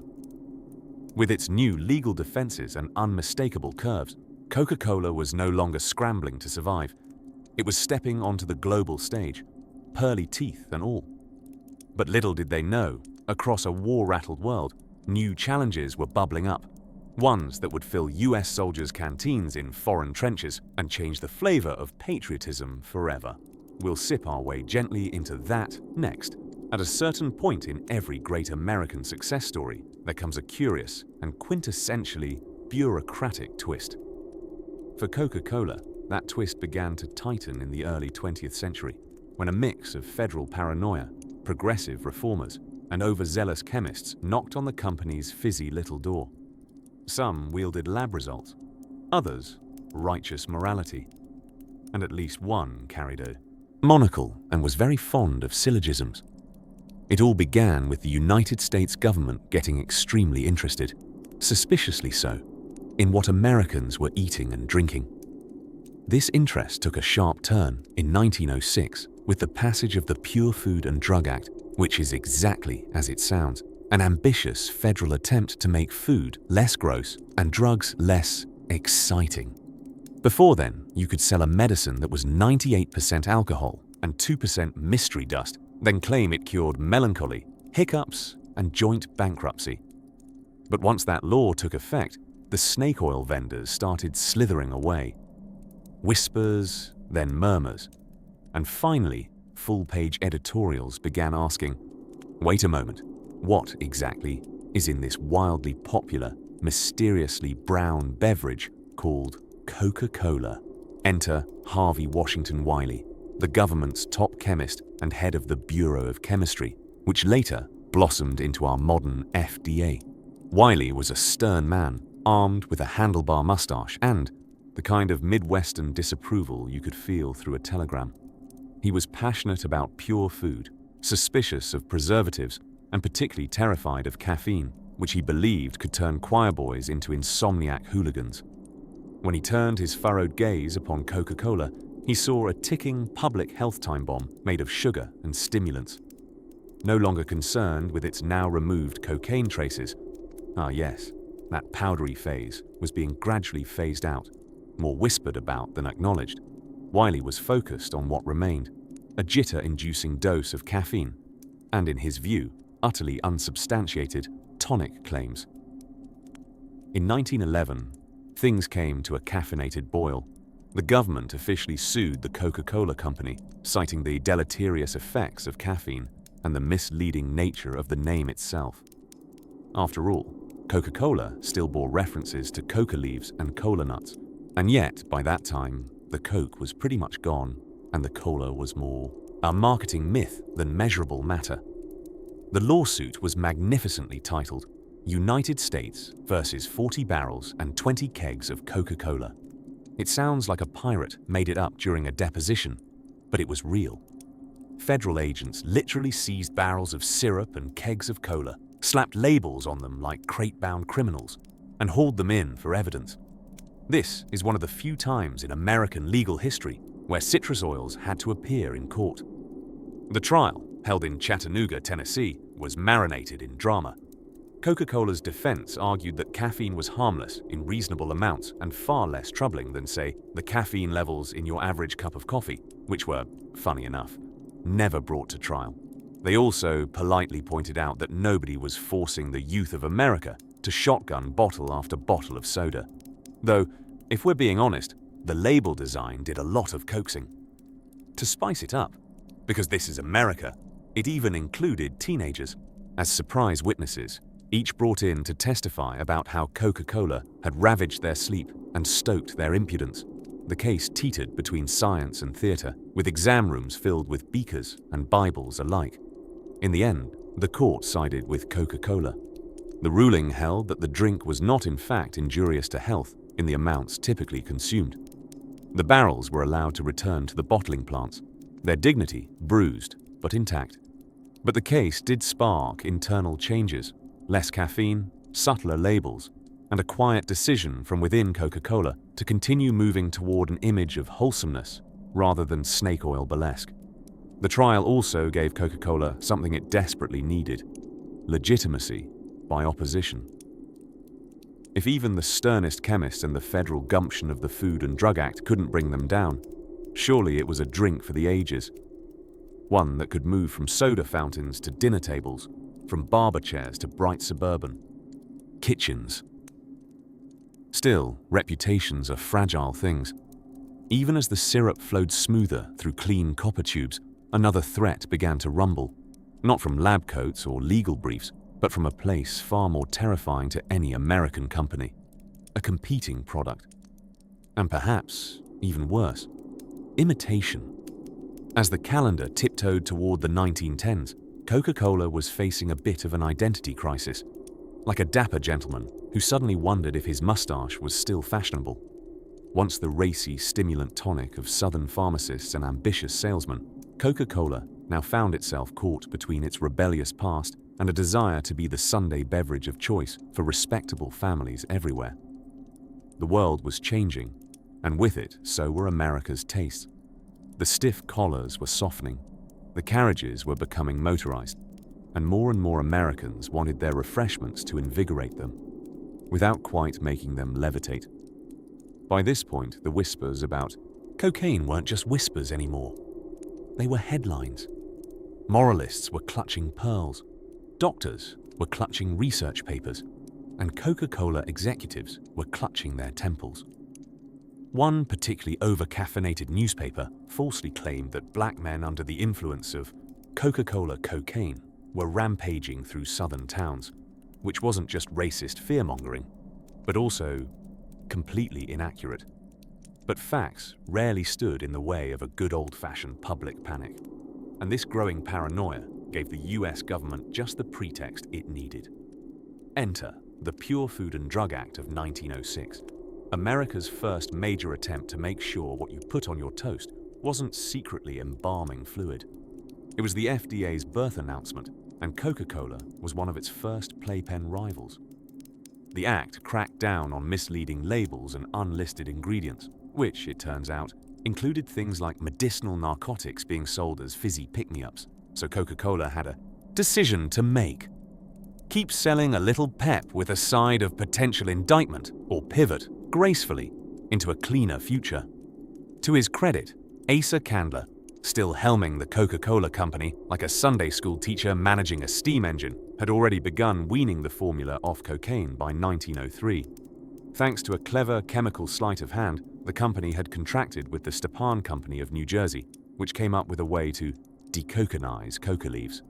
Yes, that means they were still importing coca leaves from South America, just meticulously vacuuming the naughty bits out before they hit the syrup vats.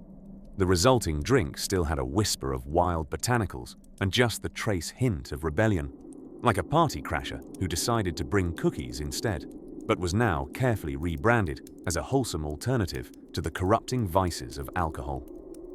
Candler, ever the marketing magician, doubled down on that image. Coca-Cola became the drink of refreshment of industrious workers and delicate ladies alike.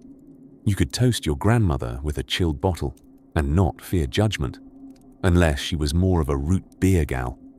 In 1911, however, things got fizzier. The US government decided to go after Coca-Cola, not for cocaine, since that had already been mostly removed, but for caffeine. Yes, caffeine. That beloved molecule that turns humans into morning people for approximately 20 minutes. United States versus 40 barrels and 20 kegs of Coca-Cola was as much a mouthful as it was a spectacle. The government literally seized a shipment of syrup and slapped it with a court case. Their argument: that caffeine was an addictive, potentially dangerous substance, and Coca-Cola had added it without enough warning. The prosecution even attempted to argue the product might be stunting the development of America's youth. Coke's lawyers retorted that it was no more harmful than your average cup of slightly overzealous Sema tea. The trial became a caffeine-fueled courtroom drama, like an early version of Law and Order, but with fewer gunfights and more expert testimonies on bodily stimulation. Ultimately, although the case didn't eliminate caffeine from the drink, it did push Coca-Cola to be more transparent, more careful, and more wholesome in its image. Out went the apothecary flair, and in came the carefully curated packaging, the charming posters of rosy-cheeked children sipping happily, and the slogan-laden advertisements that blanketed urban billboards. By 1915, Coca-Cola had completed its transformation. The new bottle, now an icon in glass, looked less like something you got a tincture in from old Doc Bartholomew, and more like a message in a bottle from a stylish future. Still, through all the rebranding and cleaning up of formulas, the origins of Coca-Cola were never fully erased. They merely settled like forgotten ingredients at the bottom of a glass, swirling now and again when history shakes the bottle. And soon, the family drink would meet the forces of war, sugar politics, and overseas empires. But for now, with caffeine preserved and the bottle reimagined, Coca-Cola stood poised on the edge of its next evolution, as bubbling and mysterious as ever. At the turn of the 20th century, Coca-Cola had a bit of a secret, a fizzy, sweet, invigorating secret that used to whisper through the veins of its devotees like a gentle tickle of euphoria. That whisper, of course, came from cocaine, a perfect pick-me-up. The original recipe's signature coca leaf brought with it more than just branding charm. It brought a buzz. But, as with all things that promise a little too much pep, change was brewing in the legal teacup of American morality. The year was 1903, and people were increasingly suspicious of this magical drink from Atlanta. It still sparkled and sang on the tongue, but the lyrics were changing. Public sentiment was shifting, faster than a Iceman's last delivery on a July afternoon. Newspapers were beginning to wrinkle their noses and sniff out scandal like truffle pigs in tweed waistcoats. Concerns over drug use were bubbling up in the headlines, and the humble coca leaf had found its name scrawled in less than flattering fonts. Behind closed doors, possibly oak-paneled, because all good stories have oak paneling, Asa Candler, the sugar saint of Coca-Cola's early empire, had to think. By now, he wasn't just selling a drink. He was shepherding a national symbol, a fizzy potion that was starting to spread faster than men in straw boaters at a lawn party. The trouble was, the same ingredient that once attracted genteel matrons and occasional mustachioed philosophers had become, shall we say, socially awkward. Cocaine, it turned out, had dropped out of fashion like corsets and phrenology. It was no longer the touted panacea of doctors or poets. Newspapers now lumped it in with less palatable company. Sensationalist stories blew through towns like soda fountain gossip. Tales of addictions, hallucinations, and surprise piano duets in the moonlight. That sort of thing puts a wrinkle in a growing brand. Candler, ever the pragmatic Sunday school businessman, made what could generously be called a quiet reduction. Not a full breakup, mind you, just a well-mannered fade-out. He had the coca leaves decoconized before brewing them into the syrup. This was sort of like taking the saxophone out of a jazz quartet and hoping the crowd wouldn't notice. Most didn't. The change wasn't announced with any fanfare. No press releases written with quill pens. No awards ceremony on the steps of the local apothecary. Coca-Cola simply continued to sparkle on, now with slightly less sparkle in your nervous system. A small but significant shift, like moving your pillow from the warm side to the cool side. It helped, of course, that the taste stayed the same. Coca-Cola was using a clever little workaround, thanks to their quietly tucked-away relationship with a company called Maywood Chemical Works in New Jersey. These fellows specialized in spent coca leaves, leaves with the stimulating bits extracted, but just aromatic enough to keep the flavor dancing on the tongue. They'd send the decoconized residue to Atlanta, and you'd never know the difference unless you were specifically craving the old way of knowing whether your pulse was working correctly. Meanwhile, the branding of Coca-Cola leaned increasingly into wholesomeness. You could practically hear it tiptoeing out of the pharmacy and into the family refrigerator. Gone was the bustling world of tonic peddlers and pharmacists with bow ties bigger than their ethical guidelines. In came the era of cheerful soda fountains and advertisements boasting fresh-faced women sipping cola like it was the very essence of decorum. The timing was splendid, or suspiciously convenient, depending on how much you enjoy conspiracy tinged with caramel flavoring.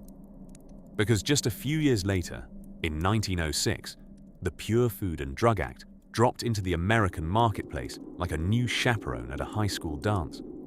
Suddenly, ingredients needed to be both listed and respectable. And wouldn't you know it, the cocaine had, quite decorously, already left the building. Or at the very least, had snuck out through the back, leaving only its flavor behind like a particularly polite ghost. So while the rest of the tonic world scrambled to clean up their act, Coca-Cola had already ironed its shirt and adjusted its tie. A drink fit now for the whole family. Still zippy, still secretive, just less likely to make your great-aunt see colors.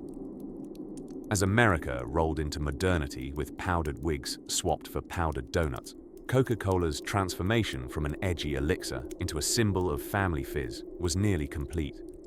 But there were still a few bubbling complications left in the glass, particularly with one very determined government chemist who wasn't entirely convinced that the reformulation meant redemption. And as the syrup stirred quietly behind the scenes, one question began to bubble louder. How far could fizzy innocence go before the courts came calling? As the 1900s rolled into their flannel nightshirts and prepared to settle in for a new century, Coca-Cola found itself standing uncomfortably at the edge of two very distinct worlds. On one hand, it was America's favorite pick-me-up with a whisper of sophistication, delivering bubbles and buzz to soda fountains around the country. On the other hand, well, there was the small issue of the cocaine. Still in there, just a pinch, like Grandma's secret ingredient in the holiday cookies. But this was an era suddenly obsessed with reform, and not the gentle, yarn-knitted kind. More the white-gloved, clipboard-wielding, kindly remove the fun from your beverages kind. So it was time, at long last, to have the fizzy talk, the cocaine and soda talk. It wasn't that the presence of cocaine in Coca-Cola had been a deep secret. It had been printed right there in the advertisements during the 1880s and 90s, celebrated as a virtue. But as the 20th century matured, Americans were getting curious about what else might be at the bottom of their bottles. Newspapers started running stories on addiction, housewives penned worried letters to editors, and moral crusaders paced dramatically in parlors lit by electric lamps and righteous indignation. Now, enter stage left, the Pure Food and Drug Act of 1906. This act was Washington's way of saying, "We see you've been putting things in your food. We'd prefer you stop."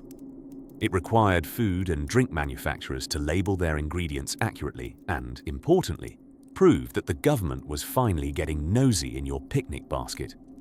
Coca-Cola, run at this point by the soft-spoken but sharp-witted Asa Candler, scrambled into marketing overdrive. Candler knew how to navigate these new waters with the grace of a Victorian gentleman avoiding a scandal, or at least how to put a doily over it. The company began quietly removing the active cocaine ingredient from its formula. Just tiptoed it out, no grand announcements. By 1903, the coca leaf extract still gave the signature flavor, but the cocaine, removed. Or so they thought. There was, ironically, still a trace left. Not enough to turn anyone into an amateur violinist with a wild stare, but still, enough for a small legal pickle. In 1911, that pickle turned into an entire relish tray during a fussy-sounding courtroom drama. United States versus 40 barrels and 20 kegs of Coca-Cola. The government alleged that the drink could harm children and make people act irrationally. Now, whether that was because of the lingering coca extract or because sugar and caffeine can turn anyone into a jazz-handed philosopher at a church picnic is up for debate. But the real crime, according to the prosecution, was caffeine. They argued that caffeine was habit-forming and harmful, and Coca-Cola should be stopped. The courtroom tableau included scientists, demonstrative jars of bubbling syrup, and a whole lot of confusion over whether soda pop was conditioning teenagers to dance vigorously and question authority. Coca-Cola won, sort of. The judge ruled that the drink didn't break food safety laws as currently written, and the company didn't have to pull product from shelves. But the message was loud and clear. The public was thirsting for transparency, and quite possibly drinking 3 to 5 Coca-Colas a day without realizing they were essentially sipping from history's most charming stimulant delivery system. In response, Coca-Cola re-emerged squeaky clean. No longer the medicine in disguise, it leaned heavily on its new identity, the family-friendly drink with a sparkle in its eye. Out went the tonic claims, and in came the lifestyle. Supper marketing. It wasn't just a drink, it was a moment, a feeling, a celebration in a chilled glass. By the 1920s, the Coca-Cola Company had become the wholesome heartbeat of Americana. It was there at baseball games, church socials, and tucked gently into the hands of silent film stars on break. Gone was the era of syrups with curative properties, and in its place stood a drink so ubiquitous that you could barely imagine a picnic blanket without it. Still, beneath the surface of that perfectly carbonated rise, Coca-Cola hadn't quite escaped scrutiny. There were whispers and legislative shuffles, debates about whether children might be bouncing a little too high after their 5th glass. But Coca-Cola had mastered the art of evolving just enough to keep the fizz without the fuss. It had dodged the legal cocaine bullet, danced around government regulations, and somehow transformed from a pharmacy oddity to a permanent guest at the American dinner table, complete with a straw and a promise of refreshment. And yet, as always, the story didn't end there, because just as Coca-Cola thought it had sobered up and cinched its belt of respectability, prohibition was looming on the horizon. And who better to navigate a dry nation than a former alcoholic tonic with a proven flair for reinvention? By the early 20th century, Coca-Cola had carved its place into the American consciousness, its syrupy grip gently squeezing the coin purses and curiosity of a nation eager for something sweet, something bubbly, and ideally, something sort of legal. But just beneath its fizzy surface, the world's favorite nerve tonic was facing a new opponent. And this time, it wasn't malaria, morphine, or even competing elixirs with suspiciously similar names like Dopa-Cola or Coco-Co. No, this opponent was far more fearsome. Uncle Sam, with a clipboard in one hand and a magnifying glass in the other. It all started because Americans were getting jumpy. Not just metaphorically, but quite literally. Nerves were fraying, eyebrow twitches were trending, and the number of folks who claimed to have deep and meaningful conversations with squirrels was rising at an amusing rate. And at the heart of this caffeinated unrest was a humble seed, the cola nut. Coca-Cola, still clinging to a cocktail of caffeine and its more secretive cousins, faced criticism over its stimulating effects. You see, around this time, America was discovering the joys and fears of science. Scientists had begun peering into substances with the same intensity a Victorian butler might apply to a scandalous houseguest. The microscope had become the nation's new monocle, and under its unforgiving glare, ingredients like caffeine started to sweat. But it wasn't just caffeine's blame to bear. The whispers of Coca-Cola's once cocaine-containing past hadn't entirely fizzled out. Some temperance reformers still believed Coca-Cola was a dangerous gateway beverage. Sugary siren luring innocents into a life of caffeinated crime. Ever the drama enthusiasts, they described it as ruining the moral fibre of youth and jittering up delicate womenfolk until they could barely embroider a Victorian handkerchief. And so, enter the stage. The 1909 federal case of the United States versus 40 barrels and 20 kegs of Coca-Cola. Yes, that was the entire name. A case not so much against a person, but a peculiar amount of fizzy syrup, which seems like the kind of thing a bored lawyer might dream up after drinking too much of it. The government's claim was titled under one of the nation's new favorite acts, the Pure Food and Drug Act of 1906. Its main concern, the caffeine content. Technically, the suit posited that Coca-Cola was adulterated and misbranded, which in genteel legal terms meant, we don't like what's in this, and also, kindly explain what it is. The company defended itself by pointing out that caffeine, in its distilled and delightful form, was no more dangerous than strong tea, or, perhaps more accurately, the stronger personalities who drank it. Their lawyers, an all-star team of well-mannered Southerners and fast-talking Northerners, insisted that Coca-Cola was a harmless refreshment. Sure, maybe it woke you up, and perhaps inspired you to redesign the kitchen at 2 a.m., but it was hardly poison. Somewhere in the middle of this courtroom caffeine party was one particularly fun fact. The government hired a chemist by the name of Dr. Wiley, who, in true dramatic flair, referred to caffeine as a habit-forming drug. Wiley was so convinced of Coca-Cola's sinister amplitude that he even claimed it could turn schoolchildren into nervous wrecks. Which, to be fair, sounds a lot like adolescence in general. After much debate and more scientific testimony than your average baking show, the jury concluded not to conclude. They couldn't agree, and so, in a very anticlimactic legal ending, the government lost the case. But let's not call it a total defeat.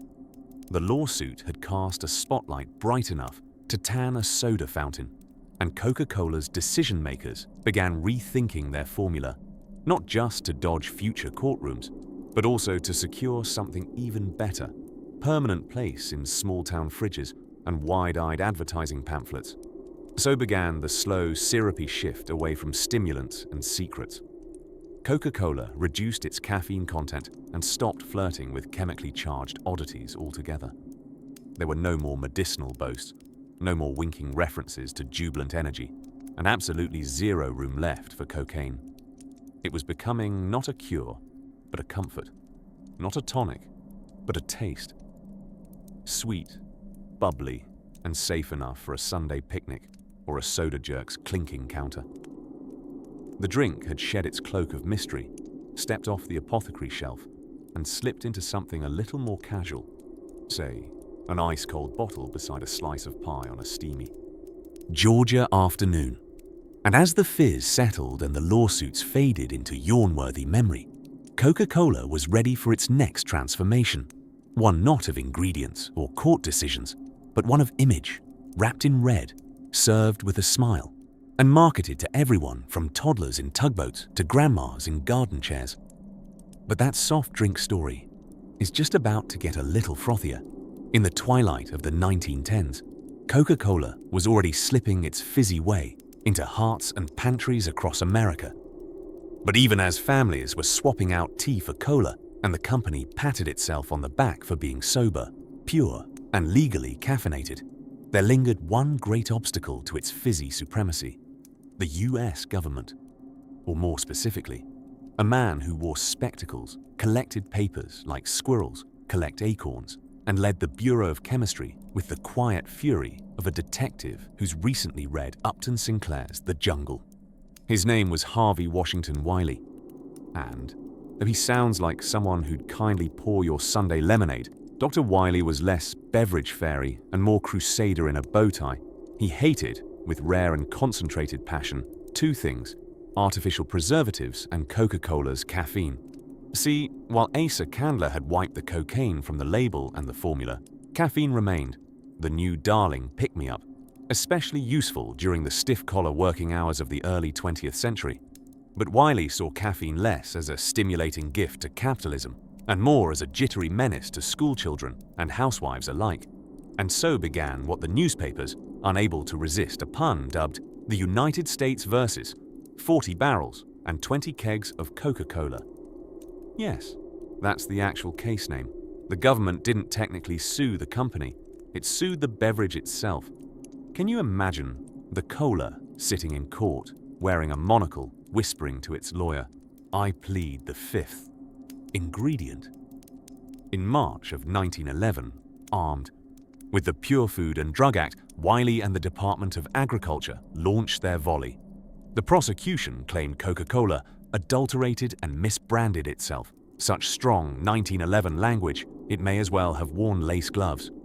The department brought the case before a federal court in Chattanooga, Tennessee, alleging that caffeine was a dangerous addition and that the drink's name falsely implied the presence of coca leaves and cola nuts, neither of which, by that point, were very present in anything but spirit. Coca-Cola naturally said this was absurd. They argued there were only trace elements of caffeine, just enough to pep up factory workers, not enough to revive the dead. They brought in, wait for it, the principal of a girls' school to testify that her students thrived on Coca-Cola, especially during exams. It was the 1910s equivalent of saying, "Don't worry, even this trigger-happy toddler drinks it." The trial was, among other things, gloriously chaotic. The prosecution harped on the health risks of caffeine and even suggested Coca-Cola made young women impulsive and emotionally unregulated. Yes, apparently, caffeine-induced fainting was a concern, though why no one checked the tightness of corsets remains unresolved. The defense, meanwhile, downplayed everything and carefully avoided the origins of the name Coca-Cola, because by now, it was a bit like explaining to your children that Santa Claus isn't real. But the Coca-Cola Santa is extremely profitable. The judge, a man with a mustache wide enough to have its own zoning laws, ruled against the government. Coca-Cola would not be seized. The case was dismissed, not necessarily because caffeine was innocent, but because the quantity was not shown to be specifically harmful. Wiley was crushed, not by caffeine, but by bureaucracy. Even his allies had begun to see him as a zealot. Eventually, he resigned and went on to write articles about how cornflakes made you sick and canned peaches were a trap. Ever the party guest. But the trial rattled Coca-Cola. Publicity like that doesn't fizzle, it hisses. And so, in the years that followed, the company quietly reduced the caffeine content and leaned ever harder into its image as the friendly, wholesome, front porch drink of America. Coca-Cola would never again speak of cocaine, of course, and at cocktail parties, it barely admitted to caffeine. By the 1920s, lawsuits were shrugged off in the rearview mirror, and the soda was coasting into the golden glow of marketing glory. The beverage that had once been sold as a nerve tonic was now posing with smiling children and picnic blankets, wrapped in curvaceous glass bottles that practically flirted with you. And it worked. The past, with its cocaine ingredients and courtroom calcium, had been scrubbed with syrup and nostalgia. Coca-Cola was no longer the slightly euphoric secret of city pharmacies. It was the family treat, the picnic guest, the soda shop hero. Sleep now, as the fizz goes quiet, for something sweeter still was waiting just beyond the bottle cap. As the 20th century tiptoed into its second act, Coca-Cola had already made its final bow as a cocaine tonic. Donning a more respectable wardrobe, one without the scandalous pharmacological accessories. It emerged from the velvet curtains of patent medicine theaters as a new kind of star, the American family beverage. No longer your neighborhood's favorite nerve tonic, it had slowly been reinvented into something you could sip in church or alongside grandma's peach cobbler without raising any eyebrows. By the 1920s, the drink was, quite literally, everywhere. Speakeasies stirred it into cocktails, flapper girls poured it over crushed ice, and soda jerks fired it from marble fountains with enough pomp and flourish to rival a vaudeville act. The bottle had replaced the glass at many counters, and with prohibition in full swing, Coca-Cola found itself as one of the last legal fizzies you could pop in public. America's collective thirst was high, and the bottle said, "Why not?" Coca-Cola's formula, still a trade secret so protected it may as well be guarded by a dragon, had been scrubbed of any narcotic notes, but the brand leaned hard into a kind of moral marketing. Ads beamed with glowing mothers, golden retriever children, and fathers tipping their hats with quiet patriotism. The soothing brown liquid, once tangled in the same glossary as morphine and moonshine, was now the beverage equivalent of a warm handshake from your local pharmacist. But don't worry, some things remained amusingly weird. For instance, the Coca-Cola company became painfully particular about what defined Coca-Cola. So much so that in 1916, the company hired a full-time traveling spy, a man named Harold Hirsch, to crisscross the country catching imposter colas in the act. Imagine being paid to sneak into diners and say a whisper, "Is that the real thing trademark?" before triumphantly brandishing a trademark lawsuit like a caffeinated pirate. And that little glass bottle, the one that curves so gracefully, like a dancer's silhouette, was born during this time as well.